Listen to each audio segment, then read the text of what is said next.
ਸਤਿ ਸ਼੍ਰੀ ਅਕਾਲ ਜੀ। ਦਾ ਖਾਲਸ ਟੀਵੀ ਦੇਖ ਰਹੇ ਸਾਰੇ ਦਰਸ਼ਕਾਂ ਦਾ ਬਹੁਤ-ਬਹੁਤ ਸਵਾਗਤ ਹੈ। ਪੰਜਾਬ ਦੀਆਂ ਖਾਸ ਖਬਰਾਂ ਦੇ ਖਾਸ ਬੁਲੇਟਿਨ ਦੇ ਨਾਲ ਮੈਂ ਹਰਸ਼ਰਨ ਕੌਰ। ਅੱਜ 6 ਅਪ੍ਰੈਲ ਹੈ ਤੇ ਦਿਨ ਮੰਗਲਵਾਰ ਹੈ। ਅੱਜ ਦੇ ਦਿਨ ਦੀ ਵੱਡੀ ਖਬਰ ਭਾਰਤ ਨਾਲ ਜੁੜੀ ਦੱਸ ਦਈਏ ਕਿ ਅੱਜ 5 ਸੂਬਿਆਂ ਦੇ ਵਿੱਚ ਵੋਟਾਂ ਪੈਣਗੀਆਂ। ਵਿਧਾਨ ਸਭਾ ਚੋਣਾਂ ਜਿਹੜੀਆਂ ਪੈ ਰਹੀਆਂ ਨੇ ਪੱਛਮੀ ਬੰਗਾਲ ਤੇ ਅਸਾਮ ਦੇ ਵਿੱਚ ਤੀਜੇ ਗੇੜ ਦੀਆਂ ਵੋਟਾਂ ਪੈਣਗੀਆਂ। ਅਸਾਮ ਦੇ ਵਿੱਚ ਇਹ ਆਖਰੀ ਗੇੜ ਹੈ, ਜਦਕਿ ਪੱਛਮੀ ਬੰਗਾਲ ਦੇ ਵਿੱਚ 5 ਹੋਰ ਗੇੜ ਬਾਕੀ ਨੇ। ਇਸ ਦੇ ਨਾਲ ਬਾਕੀ 3 ਸੂਬੇ ਕੇਰਲਾ, ਤਾਮਿਲਨਾਡੂ ਤੇ ਪੁਡੂਚੇਰੀ ਦੇ ਵਿੱਚ ਵੀ ਵੋਟਾਂ ਅੱਜ ਪੈਣੀਆਂ ਸ਼ੁਰੂ ਹੋ ਜਾਣਗੀਆਂ। ਲੁਧਿਆਣਾ ਤੋਂ ਵੱਡੀ ਖਬਰ ਹੈ, ਜਿੱਥੇ ਫੈਕਟਰੀ ਦਾ ਲੈਂਟਰ ਡਿੱਗਣ ਕਾਰਨ ਮਜ਼ਦੂਰਾਂ ਦੀਆਂ ਮੌਤਾਂ ਜਿਹੜੀਆਂ ਹੋਈਆਂ ਨੇ ਉਹਨਾਂ ਦੀ ਗਿਣਤੀ 4 ਹੋ ਚੁੱਕੀ ਹੈ ਤੇ ਬਹੁਤ ਸਾਰੇ ਮਜ਼ਦੂਰ ਜ਼ਖਮੀ ਹੋ ਗਏ ਨੇ, ਜਿਨ੍ਹਾਂ ਦੀ ਗਿਣਤੀ 30 ਤੋਂ ਵੱਧ ਹੈ। ਪੁਲਿਸ ਨੇ ਫੈਕਟਰੀ ਮਾਲਕ ਅਤੇ ਲੈਂਟਰ ਚੁੱਕਣ ਵਾਲੇ ਠੇਕੇਦਾਰ ਖਿਲਾਫ ਕੇਸ ਦਰਜ ਕਰ ਲਿਆ। ਹਾਲਾਂਕਿ ਦੋਵੇਂ ਮੌਕੇ ਤੋਂ ਹਾਲੇ ਤੱਕ ਫਰਾਰ ਨੇ। ਮ੍ਰਿਤਕਾਂ ਦੀ ਸ਼ਨਾਖਤ ਬਿਹਾਰ ਵਾਸੀ ਮੁਸਤਕੀਨ ਸਾਗਰ ਕੁਮਾਰ ਤੇ ਲੁਧਿਆਣਾ ਵਾਸੀ ਪੀਚੂ ਤੇ ਇਮਤਿਆਜ਼ ਵਜੋਂ ਹੋਈ ਹੈ। ਮੁੱਖ ਮੰਤਰੀ ਕੈਪਟਨ ਅਮਰਿੰਦਰ ਸਿੰਘ ਨੇ ਮੈਜਿਸਟ੍ਰੇਟੀ ਜਾਂਚ ਦੇ ਹੁਕਮ ਦੇ ਦਿੱਤੇ ਨੇ ਅਤੇ ਮ੍ਰਿਤਕਾਂ ਦੇ ਪਰਿਵਾਰਾਂ ਨੂੰ 2-2 ਲੱਖ ਰੁਪਏ ਮੁਆਵਜ਼ਾ ਦੇਣ ਦਾ ਐਲਾਨ ਕਰ ਦਿੱਤਾ ਹੈ। ਕਿਸਾਨਾਂ ਨੇ ਕੱਲ੍ਹ ਪੂਰੇ ਦੇਸ਼ ਵਿੱਚ FCI ਦਫ਼ਤਰਾਂ ਨੂੰ ਘੇਰਾ ਪਾਇਆ ਤਾਂ ਅਕਾਲੀ ਦਲ ਨੇ ਵੀ ਪੰਜਾਬ ਵਿੱਚ ਕੈਪਟਨ ਅਤੇ ਆਮ ਆਦਮੀ ਪਾਰਟੀ ਦੇ ਵਿਰੋਧ ਵਿੱਚ ਰੋਸ ਮੁਜ਼ਾਹਰੇ ਕੀਤੇ। ਕਿਸਾਨਾਂ ਨੇ ਮੰਡੀ ਕਰਮਚਾਰੀਆਂ, ਪੱਲੇਦਾਰਾਂ, ਮੁਨੀਮਾਂ, ਆੜ੍ਹਤੀਆਂ ਤੇ ਟਰਾਂਸਪੋਰਟਰਾਂ ਦੇ ਨਾਲ ਮਿਲ ਕੇ FCI ਦਫ਼ਤਰਾਂ ਨੂੰ ਘੇਰਿਆ ਅਤੇ FCI ਨੂੰ ਬਚਾਉਣ ਦੀ ਮੰਗ ਕੀਤੀ। ਇਸੇ ਦਰਮਿਆਨ ਵੱਡੀ ਖਬਰ ਇਹ ਹੈ ਕਿ ਪੰਜਾਬ ਦੇ ਵਿੱਚ 10 ਅਪ੍ਰੈਲ ਨੂੰ ਕਣਕ ਦੀ ਖਰੀਦ ਸ਼ੁਰੂ ਹੋ ਰਹੀ ਹੈ ਤੇ ਪੰਜਾਬ ਦੇ ਵਿੱਚ ਕਣਕ ਦੀ ਖਰੀਦ ਵਾਸਤੇ CCL ਨੂੰ ਹਰੀ ਝੰਡੀ RBI ਨੇ ਦੇ ਦਿੱਤੀ ਹੈ ਅਤੇ ਕਣਕ ਖਰੀਦਣ ਦੇ ਲਈ ਪੰਜਾਬ ਸਰਕਾਰ ਨੂੰ 21,658 ਕਰੋੜ ਤੋਂ ਵੱਧ ਦੀ ਕੈਸ਼ ਕ੍ਰੈਡਿਟ ਹੱਦ ਯਾਨੀ ਕਿ CCL ਨੂੰ ਹਰੀ ਝੰਡੀ ਦੇ ਦਿੱਤੀ ਗਈ ਹੈ ਤੇ ਪੰਜਾਬ ਸਰਕਾਰ ਨੇ ਕਾਫੀ ਰਾਹਤ ਮਹਿਸੂਸ ਕੀਤੀ ਹੈ। ਬਾਘਾ ਪੁਰਾਣਾ ਦੇ ਵਿੱਚ ਆੜ੍ਹਤੀਆਂ ਅਤੇ ਕਿਸਾਨਾਂ ਨੇ ਰਲ ਕੇ ਮੰਡੀ ਬਚਾਓ ਮਹਾ ਸੰਮੇਲਨ ਕਰਵਾਇਆ, ਜਿਸ ਵਿੱਚ ਪੰਜਾਬ ਭਰ ਦੇ ਆੜ੍ਹਤੀਆਂ ਦੇ ਨਾਲ ਬਲਵੀਰ ਸਿੰਘ ਰਾਜੇਵਾਲ, ਰੁਲਦੂ ਸਿੰਘ ਮਾਨਸਾ ਤੇ ਗੁਰਨਾਮ ਸਿੰਘ ਚੜੂਨੀ ਨੇ ਸ਼ਿਰਕਤ ਕੀਤੀ ਅਤੇ ਕੇਂਦਰ ਸਰਕਾਰ ਨੂੰ ਲਲਕਾਰਿਆ। ਕਿਹਾ ਕਿ ਕਿਸਾਨਾਂ ਤੇ ਆੜ੍ਹਤੀਆਂ ਦੇ ਰਿਸ਼ਤੇ ਨੂੰ ਤੁਸੀਂ ਤੋੜ ਨਹੀਂ ਸਕਦੇ। ਅਕਾਲੀਆਂ ਨੇ ਕੱਲ੍ਹ ਪੂਰੇ ਪੰਜਾਬ ਦੇ ਵਿੱਚ ਕੈਪਟਨ ਅਮਰਿੰਦਰ ਸਿੰਘ ਅਤੇ ਆਮ ਆਦਮੀ ਪਾਰਟੀ ਦੇ ਝੂਠ ਦੇ ਭਾਂਡੇ ਭੰਨੇ। ਕੈਪਟਨ ਅਤੇ ਕੇਜਰੀਵਾਲ ਤੇ ਝੂਠੇ ਦਾਅਵੇ ਕਰਨ ਦੇ ਦੋਸ਼ ਲਾਏ। ਬਦਲੇ ਦੇ ਵਿੱਚ ਕੈਪਟਨ ਅਮਰਿੰਦਰ ਸਿੰਘ ਨੇ ਵੀ ਅਕਾਲੀਆਂ ਦੇ ਸਾਰੇ ਵਿਰੋਧ ਪ੍ਰਦਰਸ਼ਨ ਨੂੰ ਡਰਾਮਾ ਦੱਸਿਆ। ਕਿਹਾ ਕਿ ਪੰਜਾਬ ਦੇ ਲੋਕ ਹੁਣ ਇਹਨਾਂ ਨੂੰ ਮੂੰਹ ਨਹੀਂ ਲਾਉਂਦੇ। ਉਧਰ ਜਿੱਥੇ ਬਾਘਾ ਪੁਰਾਣਾ ਦੇ ਵਿੱਚ ਆੜ੍ਹਤੀਆਂ ਤੇ ਕਿਸਾਨਾਂ ਨੇ ਕੇਂਦਰ ਨੂੰ ਲਲਕਾਰਿਆ, ਉੱਥੇ ਕਾਨੂੰਵਾਨ ਦੀ ਦਾਣਾ ਮੰਡੀ ਦੇ ਵਿੱਚ ਵੀ ਕਿਸਾਨਾਂ ਤੇ ਆੜ੍ਹਤੀਆਂ ਨੇ ਖੇਤੀ ਕਾਨੂੰਨਾਂ ਖਿਲਾਫ ਵੱਡਾ ਇਕੱਠ ਕੀਤਾ। ਇਸ ਦੌਰਾਨ BJP SC ਸੈੱਲ ਦੇ ਸਾਬਕਾ ਸੂਬਾ ਪ੍ਰਧਾਨ ਤੇ ਜ਼ਿਲ੍ਹਾ ਸਕੱਤਰ ਕਮਲਜੀਤ ਚਾਵਲਾ ਨੇ ਕੇਂਦਰ ਦੀਆਂ ਨੀਤੀਆਂ ਤੋਂ ਤੰਗ ਆ ਕੇ ਕਿਸਾਨ ਸੰਘਰਸ਼ ਦਾ ਸਮਰਥਨ ਕਰਨ ਦਾ ਐਲਾਨ ਕਰ ਦਿੱਤਾ। ਕਮਲਜੀਤ ਚਾਵਲਾ ਕਿਸਾਨਾਂ ਦੀ ਹਮਾਇਤ ਵਿੱਚ ਆ ਗਏ ਨੇ ਅਤੇ ਕਿਹਾ ਕਿ ਸਰਕਾਰ ਦੇ ਖੇਤੀ ਸੰਬੰਧੀ ਫੈਸਲੇ ਕਿਸਾਨਾਂ, ਮਜ਼ਦੂਰਾਂ ਤੇ ਆੜ੍ਹਤੀਆਂ ਸਣੇ ਹਰ ਵਰਗ ਨੂੰ ਨੁਕਸਾਨ ਪਹੁੰਚਾਉਣਗੇ। ਸ਼੍ਰੋਮਣੀ ਅਕਾਲੀ ਦਲ ਟਕਸਾਲੀ ਦੇ ਪ੍ਰਧਾਨ ਰਣਜੀਤ ਸਿੰਘ ਬ੍ਰਹਮਪੁਰਾ ਤੇ ਸਾਰੇ ਮੈਂਬਰਾਂ ਨੇ ਪ੍ਰਧਾਨ ਮੰਤਰੀ ਨਰਿੰਦਰ ਮੋਦੀ ਤੇ ਕੇਂਦਰੀ ਗ੍ਰਹਿ ਮੰਤਰੀ ਅਮਿਤ ਸ਼ਾਹ ਨੂੰ ਚਿੱਠੀ ਲਿਖ ਕੇ ਕਰਤਾਰਪੁਰ ਸਾਹਿਬ ਦਾ ਲਾਂਘਾ ਖੋਲ੍ਹਣ ਦੀ ਮੰਗ ਕੀਤੀ ਹੈ। ਅਕਾਲ ਯੂਥ ਸੰਸਥਾ ਨੇ ਸ਼੍ਰੋਮਣੀ ਗੁਰਦੁਆਰਾ ਪ੍ਰਬੰਧਕ ਕਮੇਟੀ ਦੀ ਕਾਰਗੁਜ਼ਾਰੀ ਤੇ ਸਵਾਲ ਚੁੱਕੇ ਨੇ। ਇਤਿਹਾਸਿਕ ਗੁਰਦੁਆਰਾ ਅੰਬ ਸਾਹਿਬ ਮੋਹਾਲੀ ਦੀ ਜ਼ਮੀਨ ਨੂੰ ਕੌਡੀਆਂ ਦੇ ਭਾਅ ਵੇਚਣ ਦੇ ਇਲਜ਼ਾਮ ਲਾਏ ਨੇ, ਜਿਹੜੀ ਇੱਕ ਬੀਬੀ ਨੇ ਦਾਨ ਵਜੋਂ ਦਿੱਤੀ ਸੀ ਅਤੇ 10 ਅਪ੍ਰੈਲ ਨੂੰ ਅੰਮ੍ਰਿਤਸਰ ਦੇ ਵਿੱਚ SGPC ਮੁੱਖ ਦਫ਼ਤਰ ਦੇ ਬਾਹਰ ਇਕੱਠ ਕਰਨ ਦਾ ਐਲਾਨ ਕੀਤਾ।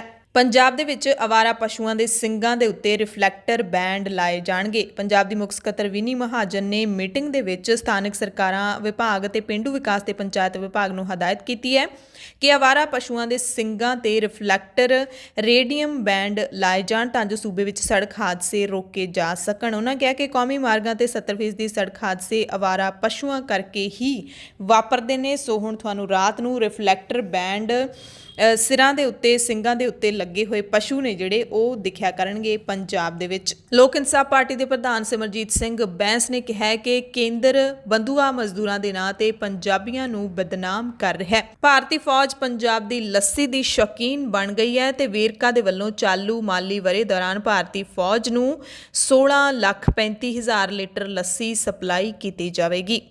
ਸੀਬੀਐਸਈ ਨੇ ਦੇਸ਼ ਭਰ ਦੇ ਨਿੱਜੀ ਸਕੂਲਾਂ ਦੇ ਵਿੱਚ ਅਧਿਆਪਕਾਂ ਦੀ ਘਾਟ ਦਾ ਨੋਟਿਸ ਲਿਆ। ਬੋਰਡ ਨੂੰ ਇਹ ਵੀ ਸ਼ਿਕਾਇਤਾਂ ਮਿਲੀਆਂ ਨੇ ਕਿ ਸੀਨੀਅਰ ਜਮਾਤਾਂ ਦੇ ਲਈ ਵੱਡੀ ਗਿਣਤੀ ਅਧਿਆਪਕ ਹੀ ਨਹੀਂ ਅਤੇ ਕਈ ਸਕੂਲਾਂ ਨੇ ਤਾਂ ਸੀਨੀਅਰ ਅਧਿਆਪਕਾਂ ਨੂੰ ਜੂਨੀਅਰ ਜਮਾਤਾਂ ਵਿੱਚ ਤਾਇਨਾਤ ਕਰ ਦਿੱਤਾ ਹੈ ਤਨਖਾਹ ਦੇ ਰੇੜਕੇ ਕਾਰਨ। ਇਸ ਤੋਂ ਇਲਾਵਾ ਸਕੂਲਾਂ ਦੇ ਵੱਲੋਂ ਅਧਿਆਪਕਾਂ ਸੰਬੰਧੀ ਬੋਰਡ ਨੂੰ ਗਲਤ ਜਾਣਕਾਰੀ ਦਿੱਤੀ ਗਈ ਹੈ, ਜਿਸ ਕਰਕੇ ਸੀਬੀਐਸਈ ਨੇ ਸਕੂਲਾਂ ਤੋਂ 10 ਅਪ੍ਰੈਲ ਤੱਕ ਅਧਿਆਪਕਾਂ ਦੇ ਵੇਰਵੇ ਮੰਗੇ ਨੇ। ਸਹੀ ਵੇਰਵੇ ਨਾ ਦੇਣ ਤੇ 50,000 ਰੁਪਏ ਦਾ ਜੁਰਮਾਨਾ ਮਿਲੇਗਾ। ਸੀਬੀਐਸਈ ਨੂੰ ਦਰਅਸਲ ਬਾਹਰੀ ਪ੍ਰੀਖਿਅਕ ਨਹੀਂ ਮਿਲ ਰਹੇ ਬੋਰਡ ਜਮਾਤਾਂ ਦੇ ਪ੍ਰੈਕਟੀਕਲ ਕਰਵਾਉਣ ਦੇ ਲਈ। ਬੋਰਡ ਨੇ ਇਹਨਾਂ ਪ੍ਰੀਖਿਆਵਾਂ ਦੇ ਲਈ ਸਕੂਲਾਂ ਤੋਂ ਕੁਝ ਖਾਸ ਅਧਿਆਪਕਾਂ ਦੀਆਂ ਸੇਵਾਵਾਂ ਮੰਗੀਆਂ ਸੀ, ਪਰ ਸਕੂਲਾਂ ਨੇ ਕਿਹਾ ਕਿ ਅਧਿਆਪਕ ਨੌਕਰੀਆਂ ਛੱਡ ਚੁੱਕੇ ਨੇ, ਜਿਸ ਤੋਂ ਬਾਅਦ ਬੋਰਡ ਨੂੰ ਪਤਾ ਲੱਗਿਆ ਕਿ ਸਕੂਲਾਂ ਦੇ ਵਿੱਚ ਅਧਿਆਪਕਾਂ ਦੀ ਘਾਟ ਹੈ। ਦਿੱਲੀ ਦੇ ਬਾਰਡਰਾਂ ਦੇ ਉੱਤੇ ਅੱਜ ਮਿੱਟੀ ਸੱਤਿਆਗ੍ਰਹਿ ਯਾਤਰਾਵਾਂ ਕੱਢੀਆਂ ਜਾਣਗੀਆਂ। ਕੱਲ੍ਹ ਵੀ ਟਿੱਕਰੀ ਬਾਰਡਰ ਤੇ ਯਾਤਰਾ ਕੱਢੀ ਗਈ। ਮੇਧਾ ਪਾਟੇਕਰ ਦੀ ਅਗਵਾਈ ਦੇ ਵਿੱਚ ਪੂਰੇ ਦੇਸ਼ ਤੋਂ ਕਿਸਾਨ ਨੇ ਜਿਹੜੇ ਉਹ ਸ਼ਹੀਦਾਂ ਵਾਲੀਆਂ ਥਾਵਾਂ ਤੋਂ ਮਿੱਟੀ ਲੈ ਕੇ ਬਾਰਡਰਾਂ ਤੇ ਪਹੁੰਚੇ ਨੇ ਤੇ ਇਸ ਮਿੱਟੀ ਦੇ ਨਾਲ ਬਾਰਡਰਾਂ ਦੇ ਉੱਤੇ ਸ਼ਹੀਦ ਕਿਸਾਨਾਂ ਦੀਆਂ ਯਾਦਗਾਰਾਂ ਬਣਾਈਆਂ ਜਾਣਗੀਆਂ। ਪੰਜਾਬ ਦੀਆਂ ਖਾਸ ਖਬਰਾਂ ਦੇ ਖਾਸ ਬੁਲੇਟਿਨ ਦੇ ਵਿੱਚ ਹੁਣ ਖਬਰਾਂ ਵਿਸਥਾਰ ਦੇ ਨਾਲ। ਬੁਲੇਟਿਨ ਦੇ ਵਿੱਚ ਸਭ ਤੋਂ ਪਹਿਲਾਂ ਗੱਲ ਕਰਾਂਗੇ ਪੰਜਾਬ ਦੀਆਂ ਵੱਡੀਆਂ ਅੱਜ ਦੀਆਂ ਜਿਹੜੀਆਂ ਖਬਰਾਂ ਨੇ। ਸਭ ਤੋਂ ਪਹਿਲੀ ਖਬਰ ਲੁਧਿਆਣਾ ਤੋਂ ਆ ਰਹੀ ਹੈ, ਜਿੱਥੇ ਇੱਕ ਵੱਡਾ ਹਾਦਸਾ ਵਾਪਰਿਆ। ਲੁਧਿਆਣਾ ਦੇ ਮੁਕੰਦ ਨਗਰ ਇਲਾਕੇ ਦੇ ਵਿੱਚ ਲੈਂਟਰ ਡਿੱਗ ਪਿਆ, ਜਿਸ ਦੇ ਥੱਲੇ ਆ ਕੇ 3 ਮਜ਼ਦੂਰਾਂ ਦੀ ਮੌਤ ਹੋ ਗਈ ਹੈ ਤੇ ਇਸ ਦੀ ਪੁਸ਼ਟੀ ਲੁਧਿਆਣਾ ਦੇ ਡਿਪਟੀ ਕਮਿਸ਼ਨਰ ਨੇ ਕਰ ਦਿੱਤੀ ਹੈ। ਟਰੈਕਟਰ ਪਾਰਟਸ ਬਣਾਉਣ ਵਾਲੀ ਫੈਕਟਰੀ ਦੀ ਤੀਜੀ ਮੰਜ਼ਿਲ ਦਾ ਲੈਂਟਰ ਡਿੱਗਣ ਕਰਕੇ ਇਹ ਹਾਦਸਾ ਵਾਪਰਿਆ ਹੈ ਲੁਧਿਆਣਾ ਦੇ ਡਾਬਾ ਇਲਾਕੇ ਦੇ ਵਿੱਚ। ਡੀਸੀ ਨੇ ਦੱਸਿਆ ਕਿ ਹੁਣ ਤੱਕ 34 ਲੋਕਾਂ ਨੂੰ ਸੁਰੱਖਿਅਤ ਬਾਹਰ ਕੱਢ ਲਿਆ ਗਿਆ, ਜਿਨ੍ਹਾਂ ਵਿੱਚੋਂ ਕਈਆਂ ਦੇ ਸੱਟਾਂ ਵੱਜੀਆਂ ਨੇ ਤੇ ਕਈ ਗੰਭੀਰ ਵੀ ਨੇ। ਲੁਧਿਆਣਾ ਦੇ ਪੁਲਿਸ ਕਮਿਸ਼ਨਰ ਵਰਿੰਦਰ ਕੁਮਾਰ ਸ਼ਰਮਾ ਮੌਕੇ ਤੇ ਆਪ ਪਹੁੰਚੇ ਹੋਏ ਨੇ ਤੇ ਰਾਹਤ ਕਾਰਜਾਂ ਦਾ ਲਗਾਤਾਰ ਜਾਇਜ਼ਾ ਲੈ ਰਹੇ ਨੇ। ਉਹਨਾਂ ਕਿਹਾ ਕਿ ਹਾਦਸੇ ਵਿੱਚ ਲਾਪਰਵਾਹੀ ਵਰਤਣ ਵਾਲੇ ਲੋਕਾਂ ਦੇ ਖਿਲਾਫ ਪਰਚਾ ਦਰਜ ਕਰ ਲਿਆ ਗਿਆ ਤੇ ਜਲਦ ਹੀ ਉਹਨਾਂ ਸਾਰਿਆਂ ਦੀ ਗ੍ਰਿਫਤਾਰੀ ਹੋ ਜਾਵੇਗੀ। ਐਨਡੀਆਰਐਫ, ਐਸਡੀਆਰਐਫ, ਨਗਰ ਨਿਗਮ ਤੇ ਪੁਲਿਸ ਟੀਮਾਂ ਵੀ ਮੌਕੇ ਤੇ ਪਹੁੰਚ ਕੇ ਰਾਹਤ ਕਾਰਜਾਂ ਦੇ ਵਿੱਚ ਜੁਟੀਆਂ ਹੋਈਆਂ ਨੇ। ਡੀਸੀ ਨੇ ਦੱਸਿਆ ਕਿ 5 ਅਪ੍ਰੈਲ ਦੀ ਸਵੇਰੇ ਇਹ ਮੰਦਭਾਗਾ ਹਾਦਸਾ ਵਾਪਰਿਆ, ਜਿਸ ਤੋਂ ਬਾਅਦ ਤੁਰੰਤ ਐਨਡੀਆਰਐਫ ਤੇ ਹੋਰ ਰਾਹਤ ਟੀਮਾਂ ਨੂੰ ਤੁਰੰਤ ਭੇਜਿਆ ਗਿਆ ਤੇ ਹੁਣ ਤੱਕ ਸੁਰੱਖਿਅਤ 34 ਲੋਕਾਂ ਨੂੰ ਬਾਹਰ ਕੱਢਿਆ ਜਾ ਚੁੱਕਿਆ ਹੈ। 37 ਲੋਕਾਂ ਨੂੰ ਬਾਹਰ ਕੱਢਿਆ ਜਾ ਚੁੱਕਿਆ, ਜਿਨ੍ਹਾਂ ਵਿੱਚੋਂ 3 ਲੋਕਾਂ ਦੀ ਮੌਤ ਹੋ ਚੁੱਕੀ ਹੈ। ਉਹਨਾਂ ਦੱਸਿਆ ਕਿ ਹਾਲੇ ਵੀ ਕੁਝ ਮਜ਼ਦੂਰਾਂ ਦੇ ਅੰਦਰ ਫਸੇ ਹੋਣ ਦਾ ਖਦਸ਼ਾ ਹੈ। ਉਹਨਾਂ ਦੀ ਗਿਣਤੀ 3 ਜਾਂ ਇਸ ਤੋਂ ਵੀ ਵੱਧ ਹੋ ਸਕਦੀ ਹੈ। ਪੁਲਿਸ ਨੇ ਫੈਕਟਰੀ ਦੇ ਮਾਲਕ ਜਸਵਿੰਦਰ ਸਿੰਘ ਅਤੇ ਠੇਕੇਦਾਰ ਤੇ ਪਰਚਾ ਦਰਜ ਕਰ ਲਿਆ। ਹਾਲਾਂਕਿ ਦੋਵੇਂ ਇਸ ਵਕਤ ਮੌਕੇ ਤੋਂ ਫਰਾਰ ਨੇ ਤੇ ਪੁਲਿਸ ਵੱਲੋਂ ਲਗਾਤਾਰ ਇਹਨਾਂ ਦੀ ਭਾਲ ਕੀਤੀ ਜਾ ਰਹੀ ਹੈ। ਡੀਸੀ ਨੇ ਭਰੋਸਾ ਦਿਵਾਇਆ ਹੈ ਪੀੜਤ ਲੋਕਾਂ ਨੂੰ ਕਿ ਜਿਹੜੇ ਹੋਰ ਲੋਕ ਮਲਬੇ ਦੇ ਹੇਠਾਂ ਦੱਬੇ ਹੋਏ ਨੇ ਉਹਨਾਂ ਨੂੰ ਵੀ ਜਲਦ ਬਾਹਰ ਕੱਢ ਲਿਆ ਜਾਏਗਾ। ਜਾਣਕਾਰੀ ਦੇ ਮੁਤਾਬਿਕ ਜੈਕ ਦੇ ਨਾਲ ਇਸ ਇਮਾਰਤ ਨੂੰ ਉੱਪਰ ਚੁੱਕਦੇ ਸਮੇਂ ਲੁਧਿਆਣਾ ਦੇ ਵਿੱਚ ਇਹ ਬਿਲਡਿੰਗ ਹੈ ਜਿਹੜੀ ਉਹ ਢਹਿ ਢੇਰੀ ਹੋਈ ਹੈ, ਜਿਸ ਕਾਰਨ 3 ਮਜ਼ਦੂਰਾਂ ਦੀ ਤਾਂ ਜਾਨ ਚਲੀ ਗਈ ਹੈ ਤੇ ਬਾਕੀ ਹਾਲੇ ਵੀ ਫਸੇ ਹੋਏ ਨੇ ਤੇ ਕਈ ਨੇ ਜਿਹੜੇ ਉਹ ਜ਼ਖਮੀ ਨੇ। ਦੂਜੀ ਅਹਿਮ ਖਬਰ ਐਫਸੀਆਈ ਦਫ਼ਤਰਾਂ ਦੇ ਘਿਰਾਓ ਦੇ ਨਾਲ ਜੁੜੀ ਹੋਈ ਹੈ। ਮਾਮਲਾ ਹੈ ਸਿੱਧੀ ਅਦਾਇਗੀ ਦਾ। ਫਸਲਾਂ ਦੀ ਸਿੱਧੀ ਅਦਾਇਗੀ ਕੇਂਦਰ ਨੇ ਜਿਹੜਾ ਨਵਾਂ ਹੁਕਮ ਸੁਣਾਇਆ ਹੈ, ਉਸ ਦੇ ਖਿਲਾਫ ਕਿਸਾਨਾਂ ਨੇ 5 ਅਪ੍ਰੈਲ ਦੇ ਦਿਨ ਵੱਡੇ ਐਕਸ਼ਨ ਦਾ ਐਲਾਨ ਕੀਤਾ ਸੀ ਕਿ 5 ਅਪ੍ਰੈਲ ਨੂੰ ਦੇਸ਼ ਭਰ ਦੇ ਵਿੱਚ ਐਫਸੀਆਈ ਦਫ਼ਤਰਾਂ ਦਾ ਘਿਰਾਓ ਕੀਤਾ ਜਾਏਗਾ ਐਫਸੀਆਈ ਨੂੰ ਬਚਾਉਣ ਦੇ ਵਾਸਤੇ। ਸੋ ਪੂਰੇ ਦੇਸ਼ ਦੇ ਵਿੱਚ ਐਫਸੀਆਈ ਦਫ਼ਤਰਾਂ ਦੇ ਘਿਰਾਓ ਦੇ ਸੱਦੇ ਦਾ ਜਿਹੜਾ ਪ੍ਰਭਾਵ ਹੈ ਪੰਜਾਬ ਦੇ ਵਿੱਚ ਖਾਸਾ ਦੇਖਣ ਨੂੰ ਮਿਲਿਆ। ਸੰਯੁਕਤ ਕਿਸਾਨ ਮੋਰਚੇ ਨੇ ਸੱਦਾ ਦਿੱਤਾ ਸੀ। ਮਾਨਸਾ ਦੀ ਗੱਲ ਕਰ ਲਈਏ ਤਾਂ ਇੱਥੇ ਵੀ ਐਫਸੀਆਈ ਦਫ਼ਤਰ ਦਾ ਘਿਰਾਓ ਕੀਤਾ ਗਿਆ ਤੇ ਇੱਥੇ ਕਿਸਾਨਾਂ ਨੇ ਕਿਹਾ ਕਿ ਜ਼ਬਰਦਸਤ ਹੁੰਗਾਰਾ ਇਹਨਾਂ ਧਰਨਿਆਂ ਨੂੰ ਮਿਲਿਆ ਹੈ ਤੇ ਦਫ਼ਤਰ ਦੇ ਵਿੱਚ ਹਾਜ਼ਰ ਅਧਿਕਾਰੀਆਂ ਨੂੰ ਕੇਂਦਰੀ ਖੇਤੀ ਮੰਤਰੀ ਦੇ ਨਾਮ ਇਹਨਾਂ ਕਿਸਾਨਾਂ ਨੇ ਮੰਗ ਪੱਤਰ ਸੌਂਪੇ। ਉਹਨਾਂ ਨੇ ਕਿਹਾ ਕਿ ਥਾਂ-ਥਾਂ ਪਰਿਵਾਰਾਂ ਸਮੇਤ ਸ਼ਾਮਿਲ ਹੋਣ ਵਾਲੇ ਹਜ਼ਾਰਾਂ ਕਿਸਾਨਾਂ ਮਜ਼ਦੂਰਾਂ ਦੇ ਵੱਲੋਂ ਮੰਗ ਕੀਤੀ ਗਈ ਹੈ ਕਿ ਕਣਕ ਦੀ ਖਰੀਦ ਤੋਂ ਭੱਜਣ ਦੇ ਬਹਾਨਿਆਂ ਵਜੋਂ ਨਮੀ ਦੀ ਮਾਤਰਾ ਅਤੇ ਦਾਗੀ ਦਾਣਿਆਂ ਦੀ ਮਾਤਰਾ ਘਟਾਉਣ ਵਰਗੀਆਂ ਬੇਲੋੜੀਆਂ ਸ਼ਰਤਾਂ ਵੀ ਰੱਦ ਕੀਤੀਆਂ ਜਾਣ। ਕਿਸਾਨਾਂ ਦੀਆਂ ਜ਼ਮੀਨਾਂ ਦੀਆਂ ਫਰਦਾਂ ਪੇਸ਼ ਕਰਨ ਦੇ ਹੁਕਮ ਅਤੇ ਇਹਨਾਂ ਮੁਤਾਬਿਕ ਸਿਰਫ ਉਨੀ ਹੀ ਕਣਕ ਖਰੀਦਣ ਦਾ ਕਿਸਾਨ ਮਾਰੂ ਫੈਸਲਾ ਵੀ ਵਾਪਸ ਲਿਆ ਜਾਵੇ। ਸ਼ਾਂਤਾ ਕੁਮਾਰ ਕਮੇਟੀ ਦੀ ਐਫਸੀਆਈ ਦਾ ਭੋਗ ਪਾਉਣ ਵਾਲੀ ਰਿਪੋਰਟ ਤੇ ਇਸ ਦੇ ਮੁਤਾਬਿਕ ਬਣਾਏ ਗਏ ਕਾਲੇ ਖੇਤੀ ਕਾਨੂੰਨ ਤੁਰੰਤ ਰੱਦ ਕੀਤੇ ਜਾਣ। ਕਿਸਾਨ ਕਹਿੰਦੇ ਨੇ ਕਿ ਜਿਹੜੇ ਖੇਤੀ ਕਾਨੂੰਨ ਇਹਨਾਂ ਨੇ ਲਾਗੂ ਕੀਤੇ ਨੇ ਉਹਨਾਂ ਦੀ ਮਾਰ ਹੇਠ ਆਉਂਦੇ ਮੰਡੀ ਕਰਮਚਾਰੀ, ਪੱਲੇਦਾਰ, ਮੁਨੀਮ, ਆੜ੍ਹਤੀਏ ਤੇ ਟਰਾਂਸਪੋਰਟਰ ਇਹਨਾਂ ਦਾ ਵੀ ਖੇਤੀ ਕਾਨੂੰਨਾਂ ਦੇ ਨਾਲ ਉਜਾੜਾ ਹੋ ਜਾਏਗਾ। ਕਿਸਾਨਾਂ ਦਾ ਤਾਂ ਹੋਵੇਗਾ ਹੀ ਹੋਵੇਗਾ, ਨਾਲੇ ਸਾਰੇ ਵਰਗ ਵੀ ਮਰ ਜਾਣਗੇ ਕਿਉਂਕਿ ਖੇਤੀਬਾੜੀ ਦੇ ਨਾਲ ਜੁੜੇ ਹੋਏ ਕੰਮਾਂ ਤੇ ਹੀ ਨਿਰਭਰ ਨੇ। ਮਾਨਸਾ ਦੇ ਨਾਲ ਪੰਜਾਬ ਦੇ ਲਹਿਰਾ ਗਾਗਾ ਜਾਂ ਫਿਰ ਹਰਿਆਣਾ ਦੀਆਂ ਵੱਖ-ਵੱਖ ਥਾਵਾਂ ਹੋਣ, ਸਿਰਸਾ ਸਮੇਤ ਸਭ ਥਾਵਾਂ ਦੇ ਉੱਤੇ FCI ਦਫ਼ਤਰਾਂ ਦਾ ਘਿਰਾਓ ਕੀਤਾ ਗਿਆ। ਸਾਰੀਆਂ ਜਥੇਬੰਦੀਆਂ ਇਸ ਦੇ ਵਿੱਚ ਇਕਜੁੱਟ ਰਹੀਆਂ ਨੇ ਸੰਯੁਕਤ ਕਿਸਾਨ ਮੋਰਚੇ ਦੇ ਸੱਦੇ ਤੇ, ਜਿੱਥੇ ਪੰਜਾਬ ਦੀਆਂ 32 ਕਿਸਾਨ ਜਥੇਬੰਦੀਆਂ ਦੀ ਅਗਵਾਈ ਦੇ ਵਿੱਚ ਥਾਂ-ਥਾਂ ਤੇ ਜਿੱਥੇ ਵੀ FCI ਦਫ਼ਤਰ ਹੈਗੇ ਨੇ ਉਹਨਾਂ ਦਾ ਘਿਰਾਓ ਕੀਤਾ ਗਿਆ ਤੇ ਅਧਿਕਾਰੀਆਂ ਦੇ ਰਾਹੀਂ ਕੇਂਦਰੀ ਖੇਤੀ ਮੰਤਰੀ ਨਰਿੰਦਰ ਤੋਮਰ ਦੇ ਨਾਮ ਨੇ ਜਿਹੜੇ ਉਹ ਮੰਗ ਪੱਤਰ ਭੇਜੇ ਗਏ ਅਤੇ ਜਲਦ ਤੋਂ ਜਲਦ ਜਿਹੜਾ ਇੱਕ ਕੇਂਦਰ ਸਰਕਾਰ ਨੇ ਫੈਸਲਾ ਕੀਤਾ ਹੈ ਕਿ ਜਿਣਸਾਂ ਦੀ ਸਿੱਧੀ ਅਦਾਇਗੀ ਕਿਸਾਨਾਂ ਨੂੰ ਕੀਤੀ ਜਾਏਗੀ। ਵਿਚਾਲੇ ਆੜ੍ਹਤੀ ਨੇ ਜਿਹੜੇ ਉਹਨਾਂ ਨੂੰ ਕੱਢ ਦਿੱਤਾ ਗਿਆ। ਇਹ ਹੁਕਮ ਹੈ ਜਿਹੜਾ ਇਹ ਨਾਦਰਸ਼ਾਹੀ ਫਰਮਾਨ ਇਸ ਨੂੰ ਦੱਸਦੇ ਹੋਏ ਕਿਸਾਨਾਂ ਨੇ ਇਸ ਨੂੰ ਵਾਪਸ ਲੈਣ ਦੀ ਜਿਹੜੀ ਮੰਗ ਕੀਤੀ ਹੈ। ਇਹ ਸਾਰੀਆਂ ਜਿਹੜੀਆਂ ਤਸਵੀਰਾਂ ਨੇ ਤੁਸੀਂ ਦੇਖ ਸਕਦੇ ਹੋ। ਤੇ ਹੁਣ ਗੱਲ ਕਰਾਂਗੇ ਕਿਸਾਨ ਮਜ਼ਦੂਰ ਸੰਘਰਸ਼ ਕਮੇਟੀ, ਜਿਸ ਦੀ ਜਿਹੜੀ ਅਗਵਾਈ ਦੇ ਵਿੱਚ ਬਹੁਤ ਵੱਡੀ ਗਿਣਤੀ ਦੇ ਵਿੱਚ ਕਿਸਾਨ ਹਮੇਸ਼ਾ ਜੁੜਦੇ ਨੇ। ਅੰਮ੍ਰਿਤਸਰ ਦੇ ਵਿੱਚ ਵੀ ਇੱਥੇ ਕਿਸਾਨ ਮਜ਼ਦੂਰ ਸੰਘਰਸ਼ ਕਮੇਟੀ ਦੇ ਵੱਲੋਂ ਵੱਲਾ ਨੇੜੇ ਭਾਰਤੀ ਖੁਰਾਕ ਨਿਗਮ ਦੇ ਬਾਹਰ ਦਫ਼ਤਰ ਦੇ ਬਾਹਰ ਧਰਨਾ ਦਿੱਤਾ ਗਿਆ। ਇਸ ਮੌਕੇ ਪ੍ਰਦਰਸ਼ਨਕਾਰੀਆਂ ਨੇ ਕੇਂਦਰ ਦੀ ਮੋਦੀ ਸਰਕਾਰ ਦੇ ਖਿਲਾਫ ਨਾਅਰੇਬਾਜ਼ੀ ਕੀਤੀ, FCI ਨੂੰ ਖਤਮ ਕਰਨ ਦੀ ਸਾਜ਼ਿਸ਼ ਦਾ ਵਿਰੋਧ ਕੀਤਾ। ਕਿਸਾਨ ਲੀਡਰ ਸਰਵਣ ਸਿੰਘ ਬੰਧੇਰ ਨੇ ਕਿਹਾ ਕਿ ਕਿਸਾਨਾਂ ਦੇ ਕੋਲੋਂ ਜਮ੍ਹਾਂਬੰਦੀਆਂ ਮੰਗਣ ਦਾ ਫੈਸਲਾ ਵਾਪਸ ਲਿਆ ਜਾਵੇ, ਕਿਉਂਕਿ ਕੇਂਦਰ ਸਰਕਾਰ ਨੇ ਸ਼ਰਤ ਲਾਈ ਹੈ ਕਿ ਜਿਹੜੇ ਵੀ ਕਿਸਾਨਾਂ ਦੀ ਜ਼ਮੀਨ ਹੈਗੀ ਹੈ ਉਹਦਾ ਸਾਰਾ ਰਿਕਾਰਡ ਹੈ ਜਿਹੜਾ ਉਹ ਆਨਲਾਈਨ ਹੋਣਾ ਚਾਹੀਦਾ ਤੇ ਉਹਨਾਂ ਕਿਸਾਨਾਂ ਨੂੰ ਹੀ ਫਸਲ ਦੀ ਅਦਾਇਗੀ ਹੈ ਜਿਹੜੀ ਉਹ ਕੀਤੀ ਜਾਵੇਗੀ।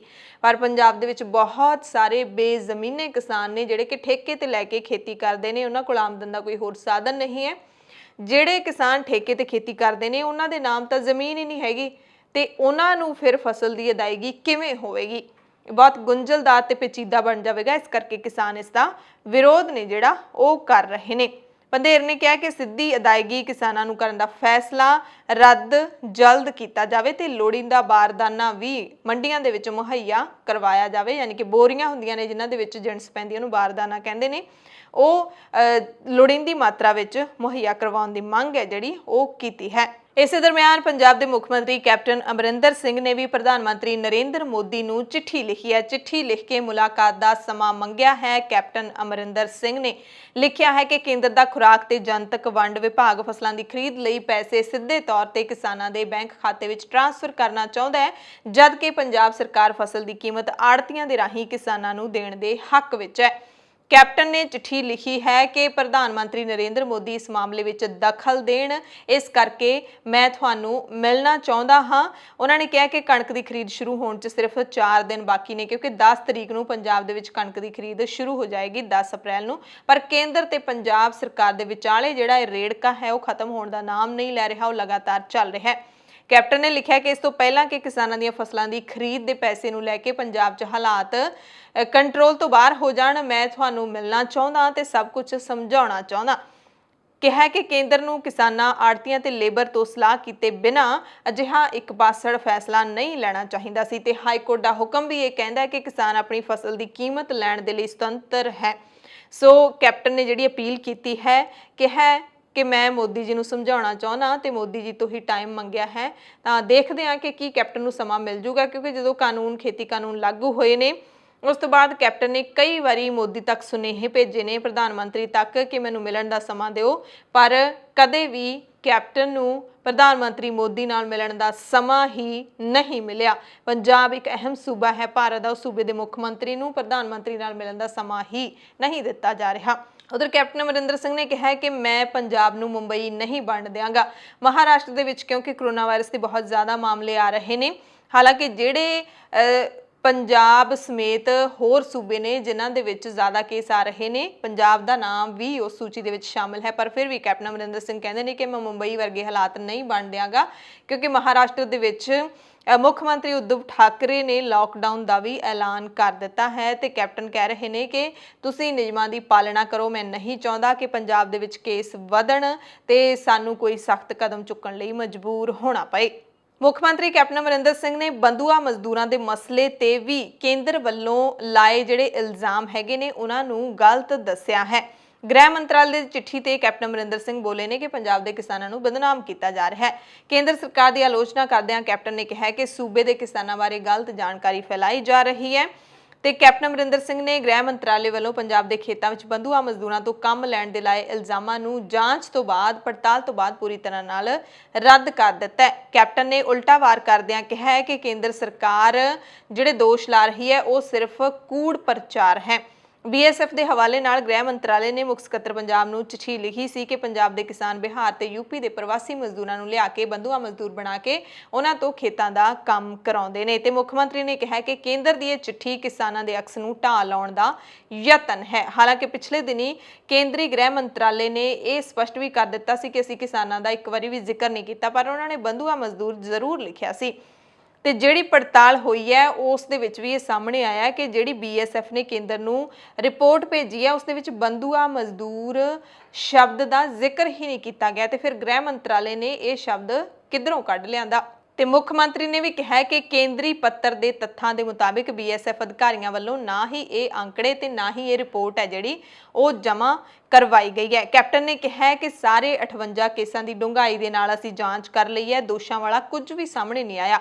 ਜਾਂਚ ਦੇ ਵੇਰਵੇ ਸਾਂਝੇ ਕਰਦਿਆਂ ਕੈਪਟਨ ਨੇ ਦੱਸਿਆ ਕਿ 58 ਬੰਦੀਆਂ ਦੇ ਵਿੱਚੋਂ 4 ਪੰਜਾਬ ਦੇ ਨੇ ਜੋ ਭਾਰਤ ਪਾਕਿਸਤਾਨ ਸਰਹੱਦ ਨੇੜੇ ਘੁੰਮਦੇ ਦੇਖੇ ਗਏ ਸੀ, ਜਦਕਿ 3 ਮਾਨਸਿਕ ਤੌਰ ਤੇ ਅਪਾਹਿਜ ਪਾਏ ਗਏ ਨੇ। ਇੱਕ ਪਰਮਜੀਤ ਸਿੰਘ ਵਾਸੀ ਪਟਿਆਲਾ 20 ਸਾਲਾਂ ਤੋਂ ਮਾਨਸਿਕ ਅਪਾਹਿਜ ਹੈ ਤੇ ਫੜੇ ਜਾਣ ਤੋਂ 2 ਮਹੀਨੇ ਪਹਿਲਾਂ ਆਪਣਾ ਘਰ ਛੱਡ ਕੇ ਗਿਆ ਸੀ। ਇਸੇ ਤਰ੍ਹਾਂ ਗੁਰਦਾਸਪੁਰ ਦਾ ਰੂੜ ਸਿੰਘ ਫੜੇ ਜਾਣ ਵਾਲੇ ਦਿਨ ਤੋਂ ਹੀ institute of mental health Amritsar 'ਚ ਦਾਖਲ ਕਰਵਾਇਆ ਗਿਆ ਸੀ। SBS ਨਗਰ ਦਾ ਸੁਖਜਿੰਦਰ ਸਿੰਘ ਵੀ ਮਾਨਸਿਕ ਰੋਗੀ ਹੈ ਤੇ ਹਿਰਾਸਤ ਵਿੱਚ ਲਏ ਗਏ 58 ਵਿਅਕਤੀਆਂ ਵਿੱਚੋਂ 16 ਦਿਮਾਗੀ ਤੌਰ ਤੇ ਬਿਮਾਰ ਪਾਏ ਗਏ ਨੇ, ਜਿਨ੍ਹਾਂ ਵਿੱਚੋਂ 4 ਬਚਪਨ ਤੋਂ ਹੀ ਇਸ ਬਿਮਾਰੀ ਤੋਂ ਪੀੜਿਤ ਨੇ।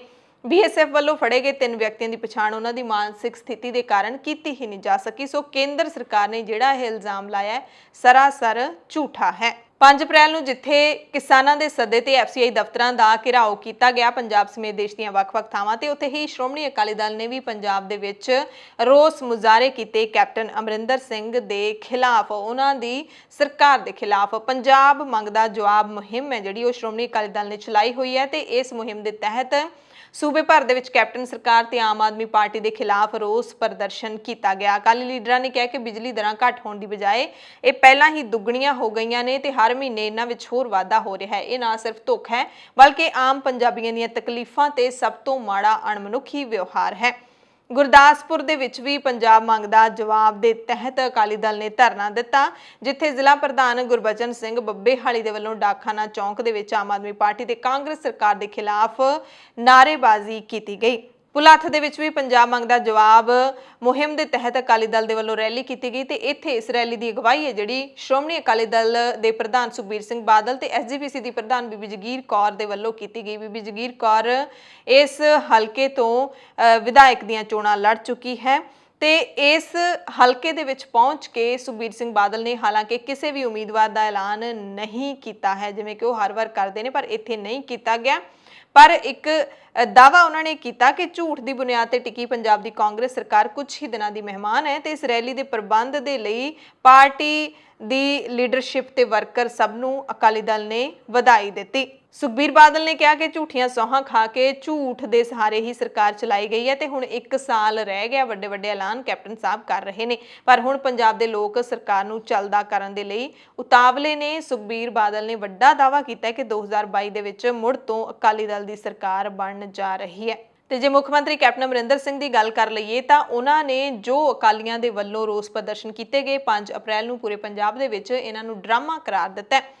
ਕੈਪਟਨ ਨੇ ਕਿਹਾ ਕਿ ਅਕਾਲੀ ਦਲ ਵੱਲੋਂ ਗੁਆਚੀ ਸਾਖ ਬਹਾਲ ਕਰਨ ਦੇ ਲਈ ਯੋਜਨਾਬੱਧ ਪ੍ਰਦਰਸ਼ਨਾਂ ਦੇ ਜੋ ਨਾਟਕ ਕੀਤੇ ਜਾ ਰਹੇ ਨੇ ਉਹ ਕਿਸੇ ਕੰਮ ਨਹੀਂ ਆਉਣੇ। ਕੈਪਟਨ ਕਹਿੰਦੇ ਨੇ ਕਿ ਖੇਤੀ ਕਾਨੂੰਨਾਂ ਬਾਰੇ ਅਪਣਾਏ ਦੋਹਰੇ ਮਾਪਦੰਡਾਂ ਦਾ ਭਾਂਡਾ ਫੁੱਟਣ ਕਾਰਨ ਅਕਾਲੀ ਆਪਣਾ ਅਕਸ ਪੂਰੀ ਤਰ੍ਹਾਂ ਖਰਾਬ ਕਰ ਚੁੱਕੇ ਨੇ। ਨੈਤਿਕ ਆਧਾਰ ਗੁਆਉਣ ਤੋਂ ਬਾਅਦ ਅਕਾਲੀ ਹੁਣ ਸੂਬੇ ਦੇ ਵਿੱਚ ਆਉਂਦੀਆਂ ਵਿਧਾਨ ਸਭਾ ਚੋਣਾਂ ਤੋਂ ਪਹਿਲਾਂ ਲੋਕਾਂ ਦੀਆਂ ਨਜ਼ਰਾਂ ਵਿੱਚ ਚੰਗਾ ਬਣਨ ਦੀ ਪੂਰੀ ਕੋਸ਼ਿਸ਼ ਕਰ ਰਹੇ ਨੇ। ਵੱਧ ਬਿਜਲੀ ਦਰਾਂ, ਤੇਲ ਉੱਤੇ ਵੱਧ ਟੈਕਸ ਅਤੇ ਅਮਨ ਕਾਨੂੰਨ ਦੀ ਹਾਲਾਤ ਬਾਰੇ ਅਕਾਲੀਆਂ ਦੇ ਦਾਅਵਿਆਂ ਨੂੰ ਕੈਪਟਨ ਨੇ ਹਾਸੋਹੀਣਾ ਕਰਾਰ ਦਿੱਤਾ। ਉਹਨਾਂ ਕਿਹਾ ਕਿ ਅਕਾਲੀ ਦਲ ਹੀ ਹੈ ਜਿਸ ਨੇ ਭਾਰਤੀ ਜਨਤਾ ਪਾਰਟੀ ਦੀ ਸਾਂਝ ਨਾਲ ਆਪਣੇ 10 ਸਾਲਾਂ ਦੇ ਰਾਜ ਦੌਰਾਨ ਪੰਜਾਬ ਨੂੰ ਅਜਿਹੇ ਹਾਲਾਤ ਵਿੱਚ ਧੱਕ ਦਿੱਤਾ ਜਿਸ ਨੂੰ ਪੰਜਾਬੀ ਕਦੇ ਨਹੀਂ ਭੁੱਲ ਸਕਦੇ। ਕੈਪਟਨ ਨੇ ਕਿਹਾ ਕਿ ਸ਼੍ਰੋਮਣੀ ਅਕਾਲੀ ਦਲ ਇਸ ਫਰੇਬ ਵਾਲੀ ਸਿਆਸੀ ਦੂਸ਼ਣਬਾਜ਼ੀ ਰਾਹੀਂ ਪੰਜਾਬ 'ਚ ਮੁੜ ਆਪਣੀ ਸਿਆਸੀ ਧਰਾਤਲ ਲੱਭਣ ਦੇ ਕੋਝੇ ਯਤਨ ਕਰ ਰਿਹਾ ਹੈ, ਪਰ ਪੰਜਾਬ ਦੇ ਲੋਕ ਅਕਾਲੀਆਂ ਨੂੰ ਮੂੰਹ ਨਹੀਂ ਲਾਉਣਗੇ ਕਿਉਂਕਿ ਪੰਜਾਬੀਆਂ ਨੇ ਨੇ ਅਕਾਲੀ ਬੀਜੇਪੀ ਹਾਕਮਾਂ ਦੇ ਸ਼ਾਸਨ ਨੂੰ ਨਾ ਤਾਂ ਭੁਲਾਇਆ ਤੇ ਨਾ ਹੀ ਅਕਾਲੀਆਂ ਨੂੰ ਮਾਫ ਕੀਤਾ। ਲੋਕਾਂ ਨੇ ਅਕਾਲੀਆਂ ਦੇ ਰਾਜ ਨੂੰ 10 ਸਾਲ ਭੁਗਤਿਆ ਤੇ ਹੁਣ ਉਹਨਾਂ ਨੇ ਇਹਨਾਂ ਦੇ ਦੋਗਲੇ ਚਿਹਰੇ ਨੂੰ ਪਛਾਣ ਲਿਆ ਤੇ ਲੋਕ ਅਕਾਲੀਆਂ ਦੇ ਝਾਂਸੇ ਵਿੱਚ ਨਹੀਂ ਆਉਣਗੇ। ਸੋ ਜਿਹੜੀਆਂ 2022 ਦੀਆਂ ਵਿਧਾਨ ਸਭਾ ਚੋਣਾਂ ਨੇ ਉਹਨਾਂ ਨੂੰ ਲੈ ਕੇ ਦੂਸ਼ਣਬਾਜ਼ੀਆਂ ਨੇ ਜਿਹੜੀਆਂ ਸ਼ੁਰੂ ਵੀ ਹੋ ਗਈਆਂ ਨੇ। ਬਿਆਨ ਜਿਹੜੇ ਹੈਗੇ ਨੇ ਉਹਨਾਂ ਦੇ ਉੱਤੇ ਉਲਟੇ ਬਿਆਨ ਸਾਰੀਆਂ ਪਾਰਟੀਆਂ ਦੇ ਸ਼ੁਰੂ ਹੋ ਚੁੱਕੇ ਨੇ ਤੇ ਹੁਣ ਹਰ ਕੋਈ ਆਪਣੀ ਜਿਹੜੀ ਸਿਆਸੀ ਪਛਾਣ ਲੋਕਾਂ ਦੇ ਦਿਲਾਂ ਦੇ ਵਿੱਚ ਛੱਡਣ ਦੀ ਪੂਰੀ ਕੋਸ਼ਿਸ਼ ਕਰ ਰਿਹਾ ਹੈ ਤਾਂ ਕਿ 2022 ਦੇ ਵਿੱਚ ਅਕਾਲੀਆਂ ਨੂੰ ਲੱਗਦਾ ਉਹਨਾਂ ਦੀ ਸਰਕਾਰ ਬਣੂ, ਕਾਂਗਰਸ ਨੂੰ ਲੱਗਦਾ ਕਾਂਗਰਸ ਦੀ ਸਰਕਾਰ ਰਿਪੀਟ ਹੋਊ ਤੇ ਆਮ ਆਦਮੀ ਪਾਰਟੀ ਵੀ ਕਿਤੇ ਨਾ ਕਿਤੇ ਇਸ ਕਸ਼ਮਕਸ਼ ਦੇ ਵਿੱਚ ਉਲਝੀ ਹੋਈ ਹੈ ਕਿ ਉਹਨਾਂ ਨੂੰ ਕੋਈ ਚੰਗਾ ਲੀਡਰ ਪੰਜਾਬ ਦੇ ਵਿੱਚੋਂ ਮਿਲ ਜਾਵੇ, ਸੀਐਮ ਕੈਂਡੀਡੇਟ ਮਿਲ ਜਾਵੇ ਤੇ ਉਹ ਪੰਜਾਬ ਦੇ ਵਿੱਚ ਸਰਕਾਰ ਬਣਾਉਣ ਦੇ ਯੋਗ ਹੋ ਜਾਣ। ਪਰ ਲੋਕ ਜਾਣਦੇ ਨੇ ਕਿ ਉਹਨਾਂ ਨੇ ਕਿਹੜੀ ਸਰਕਾਰ ਚੁਣਨੀ ਹੈ। ਸ਼੍ਰੋਮਣੀ ਗੁਰਦੁਆਰਾ ਪ੍ਰਬੰਧਕ ਕਮੇਟੀ ਤੇ ਵੱਡੇ ਇਲਜ਼ਾਮ ਲੱਗੇ ਨੇ। ਚੰਡੀਗੜ੍ਹ ਦੇ ਕੇਂਦਰੀ ਸ੍ਰੀ ਗੁਰੂ ਸਿੰਘ ਸਭਾ ਦੇ ਵਿੱਚ ਅਕਾਲ ਯੂਥ ਨੇ ਇੱਕ ਪ੍ਰੈਸ ਕਾਨਫਰੰਸ ਕੀਤੀ ਤੇ ਵੱਡਾ ਐਲਾਨ ਕੀਤਾ ਕਿ 10 ਅਪ੍ਰੈਲ ਨੂੰ ਐਸਜੀਪੀਸੀ ਦੇ ਮੁੱਖ ਦਫ਼ਤਰ ਦਾ ਬਹੁਤ ਵੱਡੀ ਗਿਣਤੀ ਦੇ ਵਿੱਚ ਸੰਗਤ ਦੇ ਨਾਲ ਘਿਰਾਓ ਕੀਤਾ ਜਾਏਗਾ। ਇੱਥੇ ਅਕਾਲ ਯੂਥ ਦੇ ਵੱਲੋਂ ਬਾਪੂ ਗੁਰਬਚਨ ਸਿੰਘ ਦੀ ਅਗਵਾਈ ਦੇ ਵਿੱਚ ਪ੍ਰੈਸ ਕਾਨਫਰੰਸ ਕੀਤੀ ਗਈ ਅਤੇ ਭਾਈ ਜਸਵਿੰਦਰ ਸਿੰਘ ਰਾਜਪੁਰਾ ਤੇ ਸਤਵੰਤ ਸਿੰਘ ਖਾਲਸਾ ਨੇ ਪੱਤਰਕਾਰਾਂ ਨੂੰ ਜਾਣਕਾਰੀ ਦਿੱਤੀ ਕਿ ਸ਼੍ਰੋਮਣੀ ਗੁਰਦੁਆਰਾ ਪ੍ਰਬੰਧਕ ਕਮੇਟੀ ਨੇ ਸਾਹਿਬਜ਼ਾਦਾ ਅਜੀਤ ਸਿੰਘ ਨਗਰ ਮੋਹਾਲੀ ਦੇ ਇਤਿਹਾਸਿਕ ਗੁਰਦੁਆਰਾ ਅੰਬ ਸਾਹਿਬ ਦੀ ਸੈਣੀ ਮਾਜਰਾ ਨੇੜੇ ਏਅਰਪੋਰਟ ਦੀ ਜਿਹੜੀ ਏਅਰਪੋਰਟ ਰੋਡ ਤੇ ਬਹੁਤ ਕਰੋੜੀ ਜ਼ਮੀਨ ਹੈ ਉਸ ਨੂੰ ਕੌਡੀਆਂ ਦੇ ਭਾਅ ਵੇਚ ਦਿੱਤਾ ਹੈ। ਬਹੁਤ ਮੰਦਭਾਗੀ ਗੱਲ ਹੈ ਕਿ ਗੁਰੂ ਘਰ ਦੀਆਂ ਜ਼ਮੀਨਾਂ ਨੂੰ ਆਪਣੇ ਨਿੱਜੀ ਮੁਫਾਦਾਂ ਦੇ ਲਈ ਵੇਚਿਆ ਜਾ ਰਿਹਾ ਹੈ। ਉਹਨਾਂ ਨੇ ਦੱਸਿਆ ਕਿ 23 ਕਿੱਲੇ ਜ਼ਮੀਨ ਹੈ ਜਿਹੜੀ ਉਹ ਸੈਣੀ ਮਾਜਰਾ ਦੇ ਵਿੱਚ ਇੱਕ ਬੀਬੀ ਨੇ ਦਾਨ ਕੀਤੀ ਸੀ ਤਾਂ ਕਿ ਐਸਜੀਪੀਸੀ ਦੇ ਵੱਲੋਂ ਇਸ ਜ਼ਮੀਨ ਦੇ ਉੱਤੇ ਕੋਈ ਸਰਾਂ ਬਣਾਈ ਜਾਵੇ। ਜਿਹੜੇ ਇੱਥੇ ਮਰੀਜ਼ ਆਉਂਦੇ ਨੇ ਕਿਉਂਕਿ ਵੱਡੇ ਹਸਪਤਾਲ ਨੇ, ਫੋਰਟਿਸ ਹਸਪਤਾਲ ਹੈ ਜਾਂ ਪੀਜੀਆਈ ਹੈ, ਜਿਹੜੇ ਇੱਥੇ ਮਰੀਜ਼ ਆਉਂਦੇ ਨੇ ਉਹਨਾਂ ਦੇ ਜਿਹੜੇ ਪਰਿਵਾਰ ਨੇ ਉਹ ਇਸ ਸਰਾਂ ਦੇ ਵਿੱਚ ਰੁਕ ਸਕਣ ਜਾਂ ਇੱਥੇ ਕੋਈ ਹਸਪਤਾਲ ਬਣਾ ਦਿਓ ਜਾਂ ਫਿਰ ਕੋਈ ਸਕੂਲ ਉਸਾਰ ਦਿਓ। ਇਸ ਕਰਕੇ 23 ਕਿੱਲੇ ਜ਼ਮੀਨ ਹੈ ਜਿਹੜੀ ਉਹ ਸੈਣੀ ਮਾਜਰਾ ਦੇ ਵਿੱਚ ਦਿੱਤੀ ਸੀ, ਜਿਹੜੀ ਹੁਣ ਏਅਰਪੋਰਟ ਰੋਡ ਤੇ ਆਉਂਦੀ ਹੈ, ਐਰੋ ਸਿਟੀ ਦੇ ਵਿੱਚ ਆਉਂਦੀ ਹੈ। ਪਰ ਉਹ ਜ਼ਮੀਨ ਹੈ ਜਿਹੜੀ ਉਹ ਐਸਜੀਪੀਸੀ ਨੇ 2012 ਤੇ 13 ਦਰਮਿਆਨ 12.5 ਜਾਂ 13 ਕਿੱਲੇ ਜ਼ਮੀਨ ਉਹਦੇ ਵਿੱਚੋਂ 23 ਕਿੱਲਿਆਂ ਦੇ ਵਿੱਚੋਂ 19 ਕਰੋੜ 36 ਲੱਖ ਰੁਪਏ ਦੇ ਵਿੱਚ ਵੇਚ ਦਿੱਤੀ ਸੀ। ਪਰ ਇਸ ਦੀ ਕੀਮਤ 66 ਕਰੋੜ ਰੁਪਏ ਬਣਦੀ ਹੈ। ਕਹਿੰਦੇ ਉਸ ਦੇ ਬਦਲੇ ਦੇ ਵਿੱਚ ਐਸਜੀਪੀਸੀ ਨੇ ਮਲੇਰਕੋਟਲਾ ਵਿੱਚ 14 ਕਰੋੜ ਰੁਪਏ ਦੀ ਜ਼ਮੀਨ ਖਰੀਦੀ ਸੀ ਪਰ ਉਸ 14 ਕਰੋੜ ਦੀ ਜ਼ਮੀਨ ਦੀ ਕੀਮਤ ਹੁਣ ਸਿਰਫ 9 ਕਰੋੜ ਰੁਪਏ ਰਹਿ ਗਈ ਹੈ, ਜਦਕਿ ਜਿਹੜੀ 19 ਕਰੋੜ 36 ਲੱਖ 'ਚ ਵੇਚੀ ਸੀ ਉਹਦੀ ਕੀਮਤ 66 ਕਰੋੜ ਰੁਪਏ। ਉਹਨਾਂ ਇਲਜ਼ਾਮ ਲਾਇਆ ਕਿ ਹਿਸਾਬ ਲਾਇਆ ਜਾ ਸਕਦਾ ਹੈ ਇਸ ਤੋਂ ਹੀ ਕਿ ਐਸਜੀਪੀਸੀ ਨੇ ਬਾਦਲ ਪਰਿਵਾਰ ਦੇ ਇਸ਼ਾਰੇ ਤੇ ਗੁਰਦੁਆਰਾ ਸਾਹਿਬ ਨੂੰ ਕਰੋੜਾਂ ਰੁਪਏ ਦਾ ਘਾਟਾ ਪਵਾਇਆ ਤੇ ਗੁਰੂ ਘਰ ਦੀ ਗੋਲਕ ਹੈ ਜਿਹੜੀ ਉਹ ਲੁੱਟੀ ਜਾ ਰਹੀ ਹੈ। ਉਹਨਾਂ ਦੱਸਿਆ ਕਿ ਕੁਝ ਦਿਨ ਪਹਿਲਾਂ ਸ਼੍ਰੋਮਣੀ ਕਮੇਟੀ ਨੇ 912 ਕਰੋੜ 59 ਲੱਖ ਰੁਪਏ ਦਾ ਬਜਟ ਪਾਸ ਕੀਤਾ ਸੀ ਜਿਹੜਾ ਕਿ 40 ਕਰੋੜ 66 ਲੱਖ ਦੇ ਘਾਟੇ ਵਾਲਾ ਬਜਟ ਸੀ ਤੇ ਸਿੱਖ ਇਤਿਹਾਸ ਦੇ ਵਿੱਚ ਪਹਿਲੀ ਵਾਰੀ ਹੋਇਆ ਕਿ ਗੁਰੂ ਕੀ ਗੋਲਕ ਨੂੰ ਇੰਨਾ ਘਾਟਾ ਪਿਆ ਹੋਵੇ। ਸੋ ਨਾਲ ਹੀ ਉਹਨਾਂ ਨੇ ਸ਼੍ਰੀ ਗੁਰੂ ਗ੍ਰੰਥ ਸਾਹਿਬ ਜੀ ਦੇ ਲਾਪਤਾ ਪਾਵਨ ਸਰੂਪਾਂ ਦਾ ਮਸਲਾ ਵੀ ਚੁੱਕਿਆ ਕਿ ਕੁਝ ਉਹਨਾਂ ਦਾ ਕਹਿਣਾ ਹੈ। ਉਹਨਾਂ ਨੇ ਇਹ ਵੀ ਕਿਹਾ ਕਿ ਅਸੀਂ ਜਲਦ ਹੀ ਪੁੱਡਾ ਤੇ ਗਮਾਡਾ ਦੇ ਸੰਬੰਧਿਤ ਮੰਤਰੀ ਸੁਖਬਿੰਦਰ ਸਿੰਘ ਸੁਖ ਸਰਕਾਰੀਆ ਦੇ ਨਾਲ ਮੁਲਾਕਾਤ ਕਰਾਂਗੇ ਤਾਂ ਕਿ ਗੁਰਦੁਆਰਾ ਸਾਹਿਬ ਦੀ ਜ਼ਮੀਨ ਨੂੰ ਵੇਚਣ ਤੋਂ ਰੋਕਿਆ ਜਾ ਸਕੇ ਤੇ 10 ਅਪ੍ਰੈਲ ਨੂੰ ਐਸਜੀਪੀਸੀ ਦੇ ਮੁੱਖ ਦਫ਼ਤਰ ਦੇ ਬਾਹਰ ਵੱਡਾ ਧਰਨਾ ਪ੍ਰਦਰਸ਼ਨ ਕੀਤਾ ਜਾਏਗਾ ਤਾਂ ਕਿ ਐਸਜੀਪੀਸੀ ਦੇ ਕੰਨ ਖੁੱਲ ਸਕਣ। ਕੀ ਕੁਝ ਕਿਹਾ ਉਹਨਾਂ ਨੇ ਤੁਹਾਨੂੰ ਸੁਣਾ ਵੀ ਦਿੰਨੇ ਆ। ਗੁਰਦੁਆਰਾ ਅੰਬ ਸਾਹਿਬ ਦੇ ਬਾਹਰ ਜਿਹੜਾ ਮੈਨੇਜਰ ਦਾ ਦਫ਼ਤਰ ਹੈ ਸਾਈਡ ਦੇ ਵਿੱਚ, ਉੱਥੇ ਪ੍ਰੋਟੈਸਟ ਕੀਤਾ ਸੀਗਾ। ਪ੍ਰੋਟੈਸਟ ਕਰਨ ਦਾ ਕਾਰਨ ਇਹੀ ਸੀ ਕਿ ਸ਼੍ਰੋਮਣੀ ਗੁਰਦੁਆਰਾ ਪ੍ਰਬੰਧਕ ਕਮੇਟੀ ਵੱਲੋਂ ਗੁਰਦੁਆਰਾ ਅੰਬ ਸਾਹਿਬ ਦੀ ਜਿਹੜੀ ਕਰੋੜਾਂ ਰੁਪਏ ਦੀ ਜ਼ਮੀਨ ਹੈ ਉਹ ਧੋਖੇ ਦੇ ਨਾਲ, ਫਰੇਬ ਦੇ ਨਾਲ ਉਹਨੂੰ ਵੇਚਿਆ ਜਾ ਰਿਹਾ। ਕਿਉਂਕਿ 2012 ਤੇ 13 ਦਰਮਿਆਨ ਵੀ ਜਿਹੜੀ 23 ਕਿੱਲੇ ਜ਼ਮੀਨ ਹੈ ਸੈਣੀ ਮਾਜਰੇ ਜਿਹੜਾ ਇਲਾਕਾ ਪੈਂਦਾ, ਐਰੋ ਸਿਟੀ ਉਹਨੂੰ ਕਹਿੰਦੇ ਨੇ, ਹੁਣ ਏਅਰਪੋਰਟ ਦੇ ਨੇੜੇ ਉਹ ਥਾਂ ਹੈ ਜਿਹੜੀ ਇੱਕ ਬੀਬੀ ਨੇ ਇਸ ਕਰਕੇ ਦਾਨ ਦੇ ਵਿੱਚ ਦਿੱਤੀ ਸੀ ਕਿ ਉੱਥੇ ਗਰੀਬਾਂ ਦੇ ਲਈ ਕੋਈ ਹਸਪਤਾਲ ਬਣਾ ਦਿਓ, ਗਰੀਬ ਬੱਚਿਆਂ ਦੇ ਲਈ, ਸਿੱਖ ਬੱਚਿਆਂ ਦੇ ਲਈ ਕੋਈ ਸਕੂਲ ਬਣਾ ਦਿਓ, ਜਾਂ ਬੜੇ ਲੋਕੀ ਜਿਹੜੇ ਪੀਜੀਆਈ ਜਿਹੜੇ ਰਹਿੰਦੇ ਇਲਾਜ ਕਰਨ ਲਈ ਲੋਕੀ ਜਾਂਦੇ ਨੇ ਉਹ ਤਾਂ ਕਿ ਇੱਥੇ ਰਹਿ ਸਕਣ, ਉੱਥੇ ਕੋਈ ਉਹਨਾਂ ਨੂੰ ਕੋਈ ਦਿੱਕਤ ਨਾ ਹੋਵੇ ਕਿਰਾਏ ਦੀ ਜਾਂ ਕੋਈ ਫ੍ਰੀ ਦੇ ਵਿੱਚ ਰਹਿ ਸਕਣ। ਪਰ ਜਿਹੜੀ ਸ਼੍ਰੋਮਣੀ ਕਮੇਟੀ ਹੈ ਇਹਦੇ ਵੱਲੋਂ 12 ਤੇ 13 ਦਰਮਿਆਨ ਉਹਦੇ ਚੋਂ 11.5 ਤੋਂ 12 ਕਿੱਲੇ ਜਿਹੜੀ ਜ਼ਮੀਨ ਵੇਚੀ ਗਈ ਹੈ ਉਸ ਨੂੰ ਸੁਣ ਕੇ ਵੀ ਤੁਸੀਂ ਹੈਰਾਨ ਹੋ ਜਾਓਗੇ। ਉਹਦੀ ਕੀਮਤ ਨੂੰ ਉਹਦੀ ਜਿਹੜੀ ਐਕਚੁਅਲ ਕੀਮਤ ਸੀ 66 ਕਰੋੜ ਰੁਪਏ ਦੀ ਉਹ ਜ਼ਮੀਨ ਬਣਦੀ ਸੀਗੀ ਉਸ ਸਮੇਂ, ਤੇ ਉਹ ਜਿਹੜੀ ਜ਼ਮੀਨ ਹੈ ਸਿਰਫ 19 ਕਰੋੜ ਰੁਪਏ ਦੀ ਵੇਚਤੀ ਹੈ। ਤੇ ਬਦਲੇ 'ਚ ਇਹਨਾਂ ਨੇ ਮਲੇਰਕੋਟਲੇ ਦੇ ਲਾਗੇ ਜ਼ਮੀਨ ਲਈ ਹੈ ਸ਼੍ਰੋਮਣੀ ਕਮੇਟੀ ਨੇ 2013 ਦੇ ਵਿੱਚ ਹੀ ਸਿਰਫ 14 ਕਰੋੜ ਦੀ। ਉਹਦੀ ਅੱਜ ਜਿਹੜੀ ਕੀਮਤ ਰਹਿ ਗਈ ਹੈ ਸਿਰਫ 9 ਕਰੋੜ। ਕਿੱਥੇ ਅੱਜ ਜਿਹੜੀ ਕੀਮਤ ਹੈ, ਜਿਹੜੀ ਜ਼ਮੀਨ ਵੇਚੀ ਹੈ ਇਹਨਾਂ ਨੇ 19 ਕਰੋੜ 65 ਲੱਖ ਦੀ, ਉਹਦੀ ਅੱਜ ਕੀਮਤ ਹੈ 66 ਕਰੋੜ। ਤੇ ਅੱਜ ਮਲੇਰਕੋਟਲੇ ਵਾਲੀ ਜ਼ਮੀਨ ਹੈ 14 ਕਰੋੜ ਦੀ, ਉਹਦੀ ਕੀਮਤ ਰਹਿ ਗਈ ਹੈ ਸਿਰਫ 9 ਕਰੋੜ। ਤੁਸੀਂ ਦੇਖੋ ਕਿ ਇੰਨਾ ਵੱਡਾ ਘਾਟਾ ਜਿਹੜਾ ਗੁਰੂ ਦੀ ਗੋਲਕ ਨੂੰ ਪਾਇਆ ਜਾ ਰਿਹਾ, ਗੁਰੂ ਦੀ ਗੋਲਕ ਦੀ ਲੁੱਟ ਖਸੁੱਟ ਕੀਤੀ ਜਾ ਰਹੀ ਹੈ, ਉਹਦਾ ਕੋਈ ਇਹਨਾਂ ਕੋਲੇ ਜਵਾਬ ਨਹੀਂ, ਕੋਈ ਇਹਨਾਂ ਲੋਕਾਂ ਦੇ ਕੋਲੇ ਹਿਸਾਬ ਨਹੀਂ ਕਿ ਜਿਹੜਾ ਗੁਰੂ ਘਰ ਦਾ ਜਿਹੜਾ ਪੈਸਾ ਉਹ ਕਿੱਥੇ ਜਾ ਰਿਹਾ। ਮਲੋਟ ਦੇ ਵਿੱਚ ਪਿਛਲੇ ਦਿਨੀ ਬੀਜੇਪੀ ਵਿਧਾਇਕ ਅਰੁਣ ਨਾਰੰਗ ਦੇ ਨਾਲ ਕਿਸਾਨਾਂ ਨੇ ਖਿੱਚਤੋਂ ਕੀਤੀ ਸੀ। ਉਸ ਮਾਮਲੇ ਦੇ ਵਿੱਚ ਪੁਲਿਸ ਨੇ ਕਿਸਾਨ ਲੱਖਾ ਸ਼ਰਮਾ ਦੇ ਖਿਲਾਫ ਧਾਰਾ 307 ਤਹਿਤ ਮਾਮਲਾ ਦਰਜ ਕੀਤਾ ਸੀ। ਹਾਲੇ ਤੱਕ ਪੁਲਿਸ ਗ੍ਰਿਫਤਾਰ ਨਹੀਂ ਕਰ ਸਕੀ ਸੀ ਤੇ ਹੁਣ ਲੱਖਾ ਸ਼ਰਮਾ ਨੇ ਵੀਡੀਓ ਮੈਸੇਜ ਭੇਜ ਕੇ ਐਲਾਨ ਕੀਤਾ ਹੈ।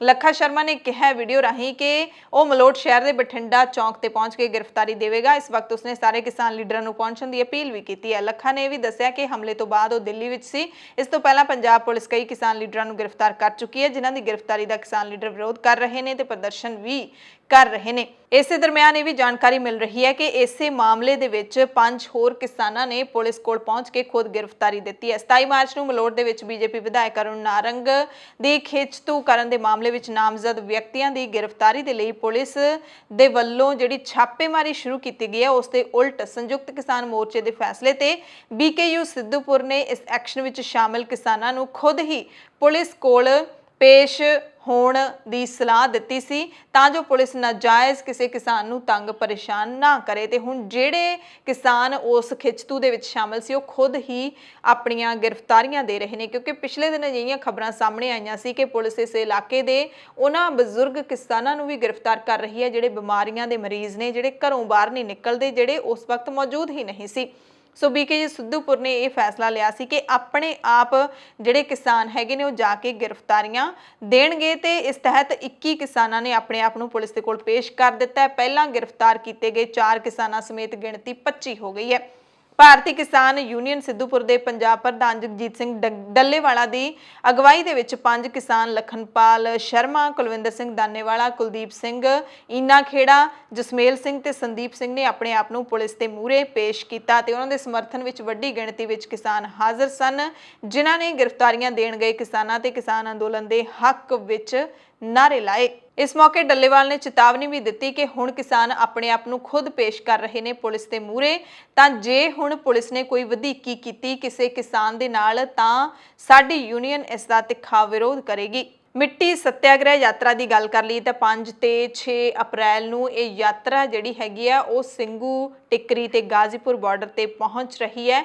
ਇਸੇ ਤਹਿਤ ਤੇਲੰਗਾਨਾ ਅਤੇ ਆਂਧਰਾ ਪ੍ਰਦੇਸ਼ ਦੇ ਕਿਸਾਨ ਵੀ ਮਿੱਟੀ ਸੱਤਿਆਗ੍ਰਹਿ ਯਾਤਰਾ ਦੇ ਤਹਿਤ ਸ਼ਹੀਦਾਂ ਦੇ ਅਸਥਾਨਾਂ ਤੋਂ ਮਿੱਟੀ ਲੈ ਕੇ ਇੱਥੇ ਪਹੁੰਚ ਰਹੇ ਨੇ। ਆਪਣੇ ਹਿੱਸੇ ਦੇ ਵਜੋਂ ਦਿੱਲੀ ਨੂੰ ਉਹ ਮਿੱਟੀ ਭੇਜ ਰਹੇ ਨੇ।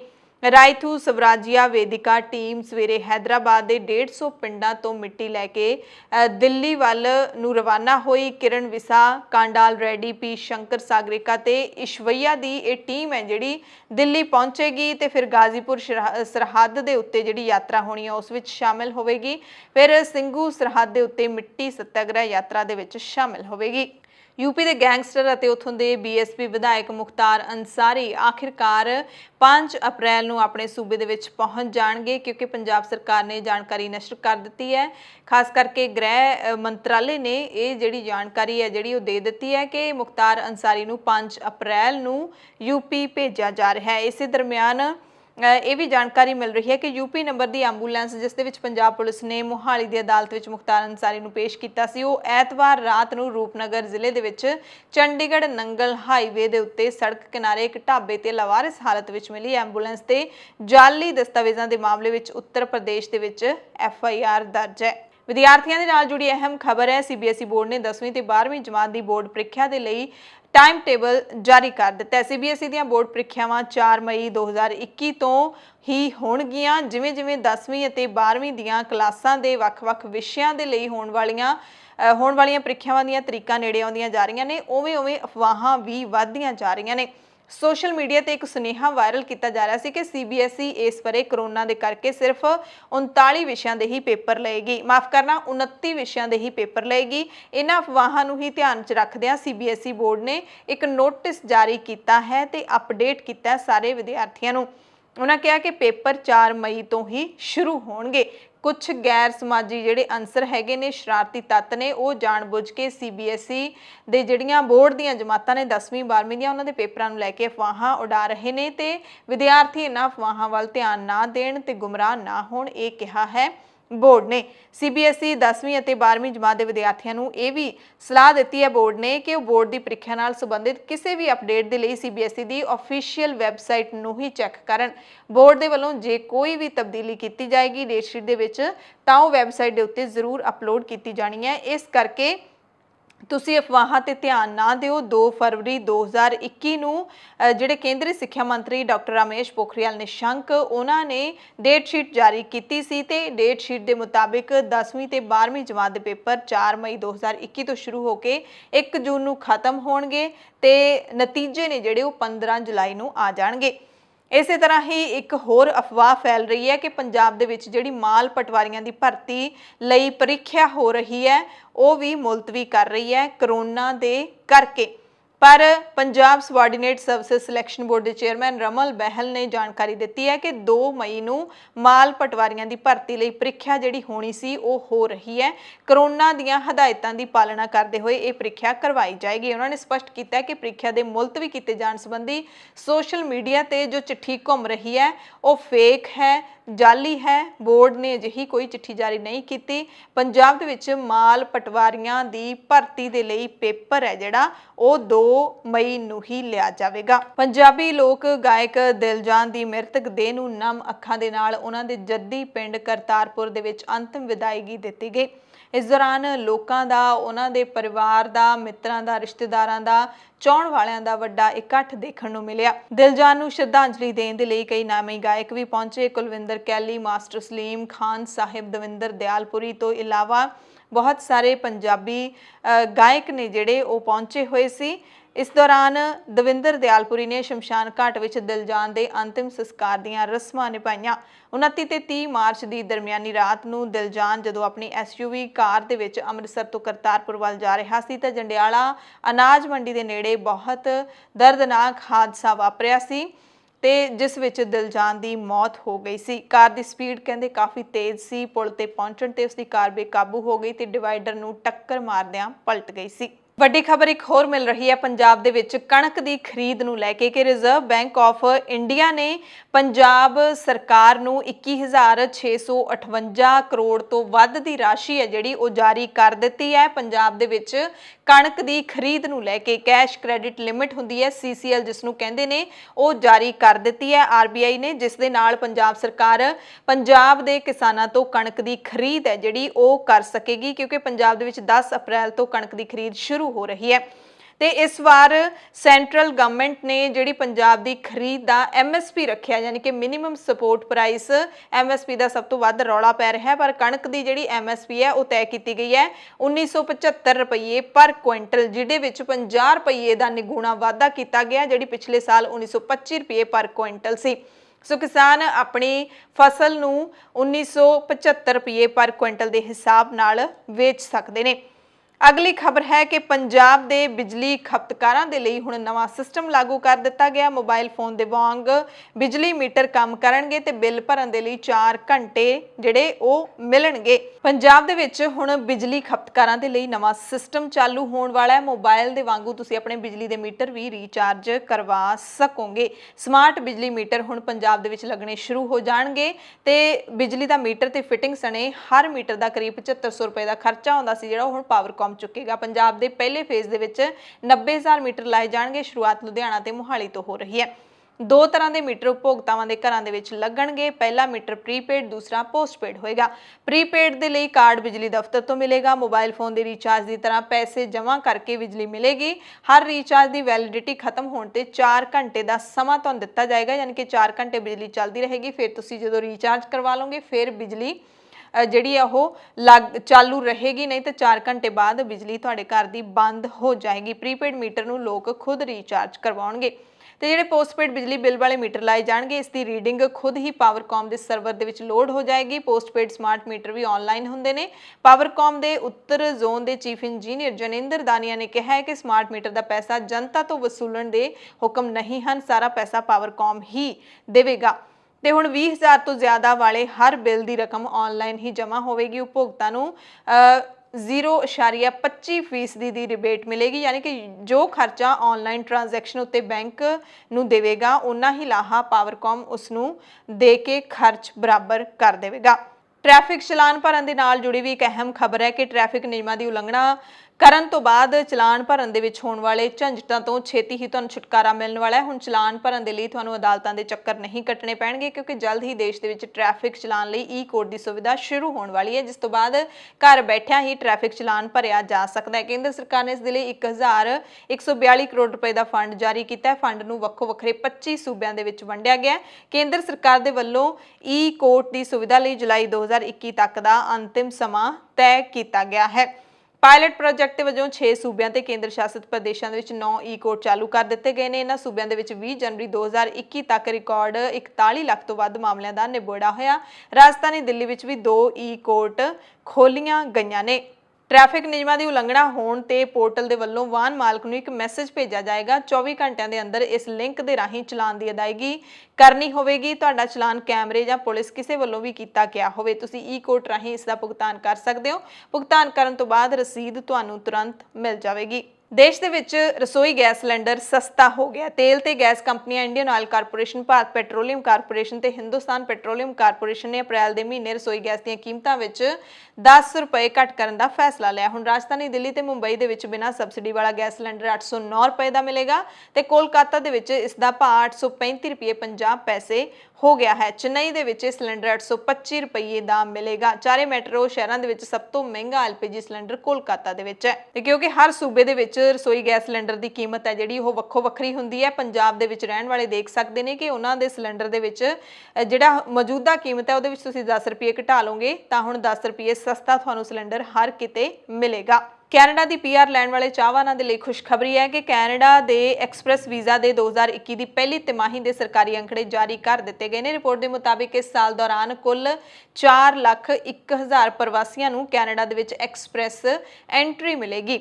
ਇਹ ਅੰਕੜੇ ਵੇਖ ਕੇ ਖਾਸ ਕਰਕੇ ਭਾਰਤੀ ਉਹਨਾਂ ਤੋਂ ਵੀ ਖਾਸ ਕਰਕੇ ਪੰਜਾਬੀਆਂ ਦੇ ਚਿਹਰੇ ਜ਼ਰੂਰ ਖਿੜ ਗਏ ਨੇ, ਕਿਉਂਕਿ ਐਕਸਪ੍ਰੈਸ ਐਂਟਰੀ ਹੈ ਜਿਹੜੀ ਉਸ ਦੇ ਰਾਹੀਂ ਤੁਹਾਨੂੰ ਕੈਨੇਡਾ ਦੀ ਪੀਆਰ ਹੈ ਜਿਹੜੀ ਬਹੁਤ ਹੀ ਸੌਖੀ ਮਿਲ ਜਾਂਦੀ ਹੈ। ਰਿਪੋਰਟ ਦੇ ਮੁਤਾਬਿਕ ਕੈਨੇਡਾ ਨੇ ਪਹਿਲੀ ਤਿਮਾਹੀ ਦੌਰਾਨ 44,124 ਪ੍ਰਵਾਸੀਆਂ ਨੂੰ ਵੀਜ਼ੇ ਜਾਰੀ ਕੀਤੇ ਨੇ। 2015 ਦੇ ਵਿੱਚ ਐਕਸਪ੍ਰੈਸ ਐਂਟਰੀ ਵੀਜ਼ਾ ਸ਼ੁਰੂ ਕੀਤਾ ਗਿਆ ਸੀ। ਉਸ ਤੋਂ ਬਾਅਦ ਹੁਣ ਤੱਕ ਇਸ ਦੇ ਅੰਕੜੇ ਨੇ ਜਿਹੜੇ ਉਹ ਇਹ ਵਾਲੇ ਸਭ ਤੋਂ ਵੱਧ ਹੈਗੇ ਨੇ। ਕੋਵਿਡ-19 ਕਰਕੇ ਹਾਲੇ ਕੁਝ ਪਾਬੰਦੀਆਂ ਲਾਗੂ ਨੇ। ਪ੍ਰਵਾਸੀਆਂ ਦੀ ਆਮਦ ਤੇ ਕਾਫੀ ਹੱਦ ਤੱਕ ਰੋਕ ਵੀ ਲੱਗੀ ਹੋਈ ਹੈ ਤੇ ਮਾਰਚ 2020 ਤੋਂ ਪਾਬੰਦੀਆਂ ਲਗਾਤਾਰ ਲੱਗ ਰਹੀਆਂ ਨੇ। ਕੈਨੇਡੀਅਨ ਸੂਬੇ ਮੈਨੀਟੋਬਾ ਦੀ ਰਾਜਧਾਨੀ ਵਿਨੀਪੈਗ ਦੇ ਵਿੱਚ ਜੌਲੀ ਪ੍ਰੋਫੈਸ਼ਨਲ ਲਾ ਕਾਰਪੋਰੇਸ਼ਨ ਦੇ ਮੁਖੀ ਅਵਨੀਸ਼ ਜੌਲੀ ਨੇ ਦੱਸਿਆ ਕਿ ਸਿਰਫ ਕੈਨੇਡੀਅਨ ਨਾਗਰਿਕਾਂ ਤੇ ਪੀਆਰ ਪ੍ਰਾਪਤ ਨਿਵਾਸੀਆਂ, ਕੁਝ ਅਸਥਾਈ ਵਿਦੇਸ਼ੀ ਕਾਮਿਆਂ ਤੇ ਕੌਮਾਂਤਰੀ ਵਿਦਿਆਰਥੀਆਂ ਦੇ ਸਕੇ ਰਿਸ਼ਤੇਦਾਰ ਹੀ ਹੁਣ ਕੈਨੇਡਾ ਆ ਸਕਦੇ ਨੇ।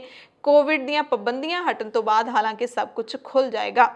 ਖਬਰ ਦਿੱਲੀ ਤੋਂ ਹੈ। ਸ਼੍ਰੀ ਗੁਰੂ ਤੇਗ ਬਹਾਦਰ ਸਾਹਿਬ ਜੀ ਦੇ ਇਤਿਹਾਸਿਕ ਸਥਾਨ ਗੁਰਦੁਆਰਾ ਚਾਂਦਨੀ ਚੌਕ ਦੇ ਨਾਲ ਜੁੜੀ ਹੋਈ ਹੈ। ਦਰਅਸਲ ਗੁਰੂ ਸਾਹਿਬ ਦੇ 400 ਸਾਲਾ ਪ੍ਰਕਾਸ਼ ਉਤਸਵ ਨੂੰ ਸਮਰਪਿਤ ਦਿੱਲੀ ਦੇ ਚਾਂਦਨੀ ਚੌਕ ਵਿੱਚ ਸਥਾਪਿਤ ਕੀਤੇ ਜਾ ਰਹੇ ਸ਼੍ਰੀ ਗੁਰੂ ਤੇਗ ਬਹਾਦਰ ਸਾਹਿਬ ਦੇ ਸ਼ਹੀਦੀ ਸਮਾਰਕ ਨੂੰ ਉਹਨਾਂ ਦਾ ਬੁੱਤ ਕਹਿਣ ਦੀ ਖਬਰ ਛਾਪਣ ਵਾਲੇ ਅਖਬਾਰ ਨੇ ਆਪਣੀ ਭੁੱਲ ਤੇ ਖਿਮਾ ਮੰਗੀ ਹੈ। ਸੰਧਿਆ ਟਾਈਮਸ ਨਾਂ ਦੇ ਅਖਬਾਰ ਨੇ ਆਪਣੇ ਪਿਛਲੇ ਅੰਕ ਦੇ ਵਿੱਚ ਸ਼ਹੀਦੀ ਸਮਾਰਕ ਨੂੰ ਸ਼੍ਰੀ ਗੁਰੂ ਤੇਗ ਬਹਾਦਰ ਸਾਹਿਬ ਦੀ ਮੂਰਤੀ ਯਾਨੀ ਕਿ ਬੁੱਤ ਦੱਸ ਕੇ ਛਾਪ ਦਿੱਤਾ ਸੀ। ਅਖਬਾਰ ਨੇ ਹੁਣ ਇੱਕ ਟਵੀਟ ਰਾਹੀਂ ਇਸ ਭੁੱਲ ਤੇ ਖੇਦ ਜਤਾਇਆ ਤੇ ਖਬਰ ਨੂੰ ਸੋਧ ਕੇ ਅਗਲੇ ਦਿਨ ਮੁੜ ਤੋਂ ਛਾਪਿਆ। ਦਰਅਸਲ ਚਾਂਦਨੀ ਚੌਕ ਦੇ ਵਿੱਚ ਸ਼ਹੀਦੀ ਸਮਾਰਕ ਲਾਉਣ ਦਾ ਜਿਹੜਾ ਕੰਮ ਹੈ ਉਹ ਬੀਜੇਪੀ ਸਰਕਾਰ ਦੇ ਵੱਲੋਂ, ਕੇਂਦਰ ਸਰਕਾਰ ਦੇ ਵੱਲੋਂ ਕੀਤਾ ਜਾ ਰਿਹਾ ਹੈ। 40 ਫੁੱਟ ਉੱਚੇ 35 ਫੁੱਟ ਚੌੜੇ ਸਮਾਰਕ ਦਾ ਉਦਘਾਟਨ ਦੇਸ਼ ਦੇ ਪ੍ਰਧਾਨ ਮੰਤਰੀ ਨਰਿੰਦਰ ਮੋਦੀ 1 ਮਈ ਨੂੰ ਕਰ ਸਕਦੇ ਨੇ। ਇਸ ਤੇ ਚਰਚਾ ਹੋ ਰਹੀ ਹੈ ਤੇ ਜਦੋਂ ਅਖਬਾਰ ਦੇ ਵਿੱਚ ਖਬਰ ਛਪੀ ਕਿ ਗੁਰੂ ਸਾਹਿਬ ਦਾ ਬੁੱਤ ਲਾਇਆ ਜਾ ਰਿਹਾ, ਉਸ ਤੋਂ ਬਾਅਦ ਐਸਜੀਪੀਸੀ ਪ੍ਰਧਾਨ ਬੀਬੀ ਜਗੀਰ ਕੌਰ, ਮਨਜਿੰਦਰ ਸਿੰਘ ਸਿਰਸਾ ਡੀਐਸਸੀਐਮਸੀ ਦੇ ਪ੍ਰਧਾਨ, ਇਹਨਾਂ ਨੇ ਵਿਰੋਧ ਦਰਜ ਕਰਵਾਇਆ ਸੀ, ਸਖਤ ਵਿਰੋਧ ਕੀਤਾ ਸੀ ਕਿ ਜੇ ਮੋਦੀ ਸਰਕਾਰ ਨੇ ਕੁਝ ਬਣਾਉਣਾ ਹੈ ਤਾਂ ਕੋਈ ਚੰਗੀ ਯਾਦਗਾਰ ਬਣਾਈ ਜਾਵੇ, ਕਿਉਂਕਿ ਬੁੱਤ ਪ੍ਰਸਤੀ ਦੀ ਸਿੱਖੀ ਦੇ ਵਿੱਚ ਕੋਈ ਵੀ ਥਾਂ ਨਹੀਂ ਹੈ। ਤੇ ਹੁਣ ਜਾਣਕਾਰੀ ਮਿਲ ਰਹੀ ਹੈ ਕਿ ਕੇਂਦਰੀ ਮੰਤਰੀ ਹਰਦੀਪ ਪੁਰੀ ਨੇ ਵੀ ਇਸ ਜਿਹੜਾ ਯਾਦਗਾਰ ਦਾ ਕੰਮ ਚੱਲ ਰਿਹਾ ਉਸ ਦਾ ਦੌਰਾ ਕੀਤਾ ਹੈ ਤੇ ਇਸ ਸਮਾਰਕ ਦੇ ਰਾਹੀਂ ਯਾਦਗਾਰ ਦੇ ਰਾਹੀਂ ਗੁਰੂ ਸਾਹਿਬ ਦੀ ਸ਼ਹੀਦੀ ਦੇ ਬਾਰੇ ਦੱਸਿਆ ਜਾਏਗਾ। SRDC ਦੀ ਮੀਟਿੰਗ ਦੇ ਵਿੱਚ ਸਮਾਰਕ ਨਾਲ ਜੁੜੇ ਕੰਮ ਨੂੰ ਪੂਰਾ ਕਰਨ ਦਾ ਟੀਚਾ 30 ਅਪ੍ਰੈਲ ਰੱਖਿਆ ਗਿਆ ਹੈ। SGPC ਦੇ ਨਾਲ ਜੁੜੀ ਖਬਰ ਹੈ, ਪਿਛਲੇ ਦਿਨੀ SGPC ਨੇ ਜਦੋਂ ਬਜਟ ਪੇਸ਼ ਕੀਤਾ ਉਸ ਦੇ ਵਿੱਚ ਇੱਕ ਮਤਾ ਪਾਸ ਕੀਤਾ ਸੀ ਕਿ RSS ਦੇ ਵੱਲੋਂ ਦੂਸਰੇ ਧਰਮਾਂ ਦੇ ਵਿੱਚ ਦਖਲ ਦਿੱਤਾ ਜਾ ਰਿਹਾ ਹੈ ਤੇ ਹੁਣ SGPC ਨੇ ਮੁੜ ਤੋਂ ਇਸ ਮਤੇ ਦੀ ਪ੍ਰੋੜਤਾ ਕੀਤੀ ਹੈ ਕਿ ਇਹ ਸਾਡਾ ਮਤਾ ਬਿਲਕੁਲ ਸਹੀ ਜਿਹੜਾ ਹੈਗਾ ਪਾਸ ਕੀਤਾ ਗਿਆ ਹੈ। ਇਸ ਮੌਕੇ SGPC ਦੇ ਮੁੱਖ ਸਕੱਤਰ ਐਡਵੋਕੇਟ ਹਰਿੰਦਰ ਸਿੰਘ ਧਾਮੀ ਨੇ ਕਿਹਾ ਕਿ ਮੁਗਲ ਕਾਲ ਦੇ ਸਮੇਂ ਜਬਰੀ ਧਰਮ ਤਬਦੀਲੀਆਂ ਦਾ ਵਿਰੋਧ ਕਰਦਿਆਂ ਦਿੱਤੀ ਗੁਰੂ ਤੇਗ ਬਹਾਦਰ ਸਾਹਿਬ ਦੀ ਸ਼ਹਾਦਤ ਨੂੰ ਯਾਦ ਕਰਦਿਆਂ ਅਜੋਕੇ ਸਮੇਂ ਵਿੱਚ RSS ਦੇ ਵੱਲੋਂ ਦੂਸਰੇ ਧਰਮਾਂ ਦੇ ਵਿੱਚ ਦਿੱਤੇ ਜਾਂਦੇ ਦਖਲ ਦੇ ਵਿਰੁੱਧ ਸ਼੍ਰੋਮਣੀ ਕਮੇਟੀ ਨੇ ਜਿਹੜਾ ਮਤਾ ਪਾਸ ਕੀਤਾ ਉਸ ਦੀ ਅਸੀਂ ਪ੍ਰੋੜਤਾ ਕਰ ਰਹੇ ਹਾਂ। ਕਹਿੰਦੇ ਕਿ ਵੱਡਾ ਮਗਰਮੱਛ ਛੋਟੇ ਨੂੰ ਖਾਂਦਾ ਹੈ। RP ਸਿੰਘ ਖੁਦ ਵੀ ਕੇਸਾਧਾਰੀ ਹੈ, ਉਸਨੇ ਇੱਕ ਨਵੀਂ ਸੋਚ ਸ਼ੁਰੂ ਕਰ ਦਿੱਤੀ ਹੈ SGPC ਨੂੰ ਚੈਲੰਜ ਕਰਕੇ। ਮਾਨਸਾ ਤੋਂ ਖਬਰ ਹੈ ਜਿੱਥੇ ਬਾਜੇਵਾਲਾ ਪਿੰਡ ਦੇ 25 ਸਾਲਾ ਨੌਜਵਾਨ ਕਿਸਾਨ ਮਲਕੀਤ ਸਿੰਘ ਉਰਫ ਸੁਖੀ ਨੇ ਕਰਜ਼ੇ ਦੇ ਬੋਝ ਨੂੰ ਨਾ ਝੱਲਦੇ ਹੋਏ ਜ਼ਹਿਰੀਲੀ ਚੀਜ਼ ਖਾ ਕੇ ਖੁਦਕੁਸ਼ੀ ਕਰ ਲਈ ਹੈ। ਮ੍ਰਿਤਕ ਦੇ ਚਚੇਰੇ ਭਰਾ ਨੇ ਦੱਸਿਆ ਕਿ ਬਲਜੀਤ ਸਿੰਘ ਕੋਲ ਆਪਣੀ ਕੋਈ ਜ਼ਿਆਦਾ ਜ਼ਮੀਨ ਨਹੀਂ ਸੀ। ਪਰਿਵਾਰ ਦੇ ਗੁਜ਼ਰ ਬਸਰ ਦੇ ਲਈ ਉਸਨੇ ਥੋੜੀ ਜਿਹੀ ਜ਼ਮੀਨ ਠੇਕੇ ਤੇ ਲਈ ਸੀ ਤੇ ਖੇਤੀਬਾੜੀ ਕਰਦਾ ਸੀ। ਗੜਿਆਂ ਕਾਰਨ ਫਸਲ ਸਾਰੀ ਬਰਬਾਦ ਹੋ ਗਈ ਤੇ ਮ੍ਰਿਤਕ ਨੌਜਵਾਨ ਦੇ ਪਿਤਾ ਦਾ ਐਕਸੀਡੈਂਟ ਕਾਰਨ ਦੇਹਾਂਤ ਪਿਛਲੇ ਸਮੇਂ ਦੇ ਵਿੱਚ ਹੋ ਗਿਆ ਸੀ, ਜਿਸ ਕਰਕੇ ਮਲਕੀਤ ਸਿੰਘ 25 ਸਾਲ ਦੇ ਨੌਜਵਾਨ ਤੇ ਸਾਰੀ ਕਬੀਲਦਾਰੀ ਦਾ ਬੋਝ ਪੈ ਗਿਆ ਸੀ। ਦਿਮਾਗੀ ਤੌਰ ਤੇ ਪਰੇਸ਼ਾਨ ਰਹਿੰਦਾ ਸੀ ਤੇ ਉਸਨੇ ਆਪਣੀ ਜੀਵਨ ਲੀਲਾ ਖਤਮ ਕਰਨ ਦਾ ਜਿਹੜਾ ਖੌਫਨਾਕ ਕਦਮ ਹੈ ਉਹ ਚੱਕ ਲਿਆ। ਅਗਲੀ ਖਬਰ ਮੁਕਤਸਰ ਸਾਹਿਬ ਤੋਂ ਹੈ ਜਿੱਥੇ ਬਜ਼ੁਰਗ ਜੋੜੇ ਨੂੰ ਲੁੱਟਿਆ ਗਿਆ ਹੈ। ਸਥਾਨਕ ਮਲੋੜ ਰੋਡ ਤੇ ਸਥਿਤ ਸਤਿਅਮ ਪੈਲੇਸ ਦੇ ਕੋਲ ਇੱਕ ਬਜ਼ੁਰਗ ਜੋੜੇ ਨੂੰ ਲਿਫਟ ਦੇਣ ਬਹਾਨੇ ਲੁੱਟਣ ਦੀ ਖਬਰ ਹੈ। ਕਾਰ ਚਾਲਕਾਂ ਨੇ ਬਜ਼ੁਰਗ ਜੋੜੇ ਨੂੰ ਵਰਗਲਾ ਕੇ ਕਾਰ ਵਿੱਚ ਲਿਫਟ ਦਿੱਤੀ, ਫਿਰ ਔਰਤ ਦੇ ਗਲੇ 'ਚੋਂ ਸੋਨੇ ਦੀ ਚੇਨ ਲੁੱਟ ਲਈ। ਜਦਕਿ ਘਟਨਾ ਨੂੰ ਅੰਜਾਮ ਦੇਣ ਤੋਂ ਬਾਅਦ ਕਾਰ ਸਵਾਰਾਂ ਨੇ ਦੋਵੇਂ ਬਜ਼ੁਰਗਾਂ ਨੂੰ ਕਾਰ 'ਚੋਂ ਬਾਹਰ ਵੀ ਸੁੱਟ ਦਿੱਤਾ ਤੇ ਫਰਾਰ ਹੋ ਗਏ। ਸਿਟੀ ਪੁਲਿਸ ਨੇ ਅਣਪਛਾਤੇ ਵਿਅਕਤੀਆਂ ਦੇ ਖਿਲਾਫ ਮਾਮਲਾ ਦਰਜ ਕਰ ਲਿਆ। ਪੁਲਿਸ ਕੋਲ ਜਿਹੜੀ ਸ਼ਿਕਾਇਤ ਦਰਜ ਕਰਵਾਈ ਗਈ ਹੈ ਉਸ ਦੇ ਮੁਤਾਬਿਕ ਇਹ ਜਿਹੜਾ ਬਜ਼ੁਰਗ ਜੋੜਾ ਆਪਣੀ ਰਿਸ਼ਤੇਦਾਰੀ 'ਚ ਮੁਕਤਸਰ ਸਾਹਿਬ ਗਿਆ ਹੋਇਆ ਸੀ। ਜਦੋਂ ਵਾਪਸ ਬਠਿੰਡਾ ਜਾ ਰਹੇ ਸੀ ਤਾਂ ਚਿੱਟੇ ਰੰਗ ਦੀ ਸਵਿਫਟ ਕਾਰ ਚਾਲਕ ਨੇ ਦੋਵਾਂ ਬਜ਼ੁਰਗਾਂ ਨੂੰ ਵਰਗਲਾ ਕੇ ਆਪਣੀ ਕਾਰ 'ਚ ਬਿਠਾ ਲਿਆ। ਕਾਰ ਚਾਲਕ ਨੇ ਕਿਹਾ ਕਿ ਮੈਂ ਵੀ ਬਠਿੰਡਾ ਸਾਈਡ ਜਾ ਰਿਹਾ ਤੇ ਜਦੋਂ ਕਾਰ ਸਤਿਅਮ ਪੈਲੇਸ ਕੋਲ ਪਹੁੰਚੀ ਤਾਂ ਕਾਰ ਸਵਾਰਾਂ ਨੇ ਬਜ਼ੁਰਗ ਔਰਤ ਦੇ ਗਲੇ 'ਚ ਪਾਈ 1.25 ਤੋਲੇ ਦੀ ਚੈਨੀ ਖੋਹ ਲਈ ਤੇ ਦੋਵੇਂ ਬਜ਼ੁਰਗਾਂ ਨੂੰ ਸੁੱਟ ਕੇ ਫਰਾਰ ਹੋ ਗਿਆ। ਟਿਕਰੀ ਬਾਰਡਰ ਤੇ ਪੰਜਾਬ ਦੇ ਕਿਸਾਨਾਂ ਨੂੰ ਸਬਜ਼ੀਆਂ ਉਗਾਉਣ ਤੇ ਖੇਤੀ ਕਰਨ ਦੇ ਲਈ ਹਰਿਆਣਾ ਦੇ ਕਿਸਾਨ ਤੇ ਸਾਬਕਾ ਕਸਟਮ ਆਫੀਸਰ ਨੇ ਮੁਫਤ ਦੇ ਵਿੱਚ ਆਪਣੀ ਜ਼ਮੀਨ ਦੇ ਦਿੱਤੀ ਹੈ। ਜਿੱਥੇ ਪੰਜਾਬ ਦੇ ਕਿਸਾਨ ਜਿਹੜੇ ਮੋਰਚੇ ਦੇ ਵਿੱਚ ਉੱਥੇ ਬੈਠੇ ਹੋਏ ਨੇ ਉਹ ਹੁਣ ਇਸ ਜ਼ਮੀਨ ਦੇ ਵਿੱਚ ਸਬਜ਼ੀਆਂ ਬੀਜ ਰਹੇ ਨੇ ਤੇ ਖੇਤੀ ਕਰ ਰਹੇ ਨੇ। ਹਰਿਆਣਾ ਦੀ ਮੁੱਖ ਮੰਤਰੀ ਮਨੋਹਰ ਲਾਲ ਖੱਟਰ ਸਰਕਾਰ ਨੇ ਸਫਾਈ ਕਰਮਚਾਰੀਆਂ ਨੂੰ ਤੋਹਫਾ ਦਿੱਤਾ ਹੈ। ਉਹਨਾਂ ਦੀ ਤਨਖਾਹ ਦੇ ਵਿੱਚ ਵਾਧਾ ਕੀਤਾ ਹੈ। ਹੁਣ ਪਿੰਡਾਂ ਵਿੱਚ ਸਫਾਈ ਕਰਨ ਵਾਲੇ ਕਰਮਚਾਰੀਆਂ ਨੂੰ 14,000 ਰੁਪਏ ਦਿੱਤੇ ਜਾਣਗੇ। 12,000 ਦੀ ਥਾਂ ਸ਼ਹਿਰਾਂ ਵਿੱਚ ਸਫਾਈ ਕਰਨ ਵਾਲਿਆਂ ਨੂੰ 15 ਦੀ ਥਾਂ 16,000, ਸੀਵਰਮੈਨ ਨੂੰ 10,000 ਰੁਪਏ ਦੀ ਥਾਂ 12,000 ਰੁਪਏ ਦੀ ਤਨਖਾਹ ਮਿਲੇਗੀ। ਪੰਜਾਬ ਦੀਆਂ ਖਾਸ ਖਬਰਾਂ ਦੇ ਖਾਸ ਬੁਲੇਟਿਨ ਦੇ ਵਿੱਚ ਤੁਹਾਡੇ ਸਭ ਤੋਂ ਇਜਾਜ਼ਤ ਚਾਹੁੰਦੇ ਹਾਂ। ਤੁਸੀਂ ਸਾਰੇ ਆਪਣਾ ਧਿਆਨ ਰੱਖਿਓ, ਲੋੜਵੰਦਾਂ ਦੀ ਮਦਦ ਕਰਦੇ ਰਿਹਾ ਕਰੋ ਅਤੇ ਅਫਵਾਹਾਂ ਤੋਂ ਜ਼ਰੂਰ ਬਚ ਕੇ ਰਿਹਾ ਕਰੋ। ਧੰਨਵਾਦ।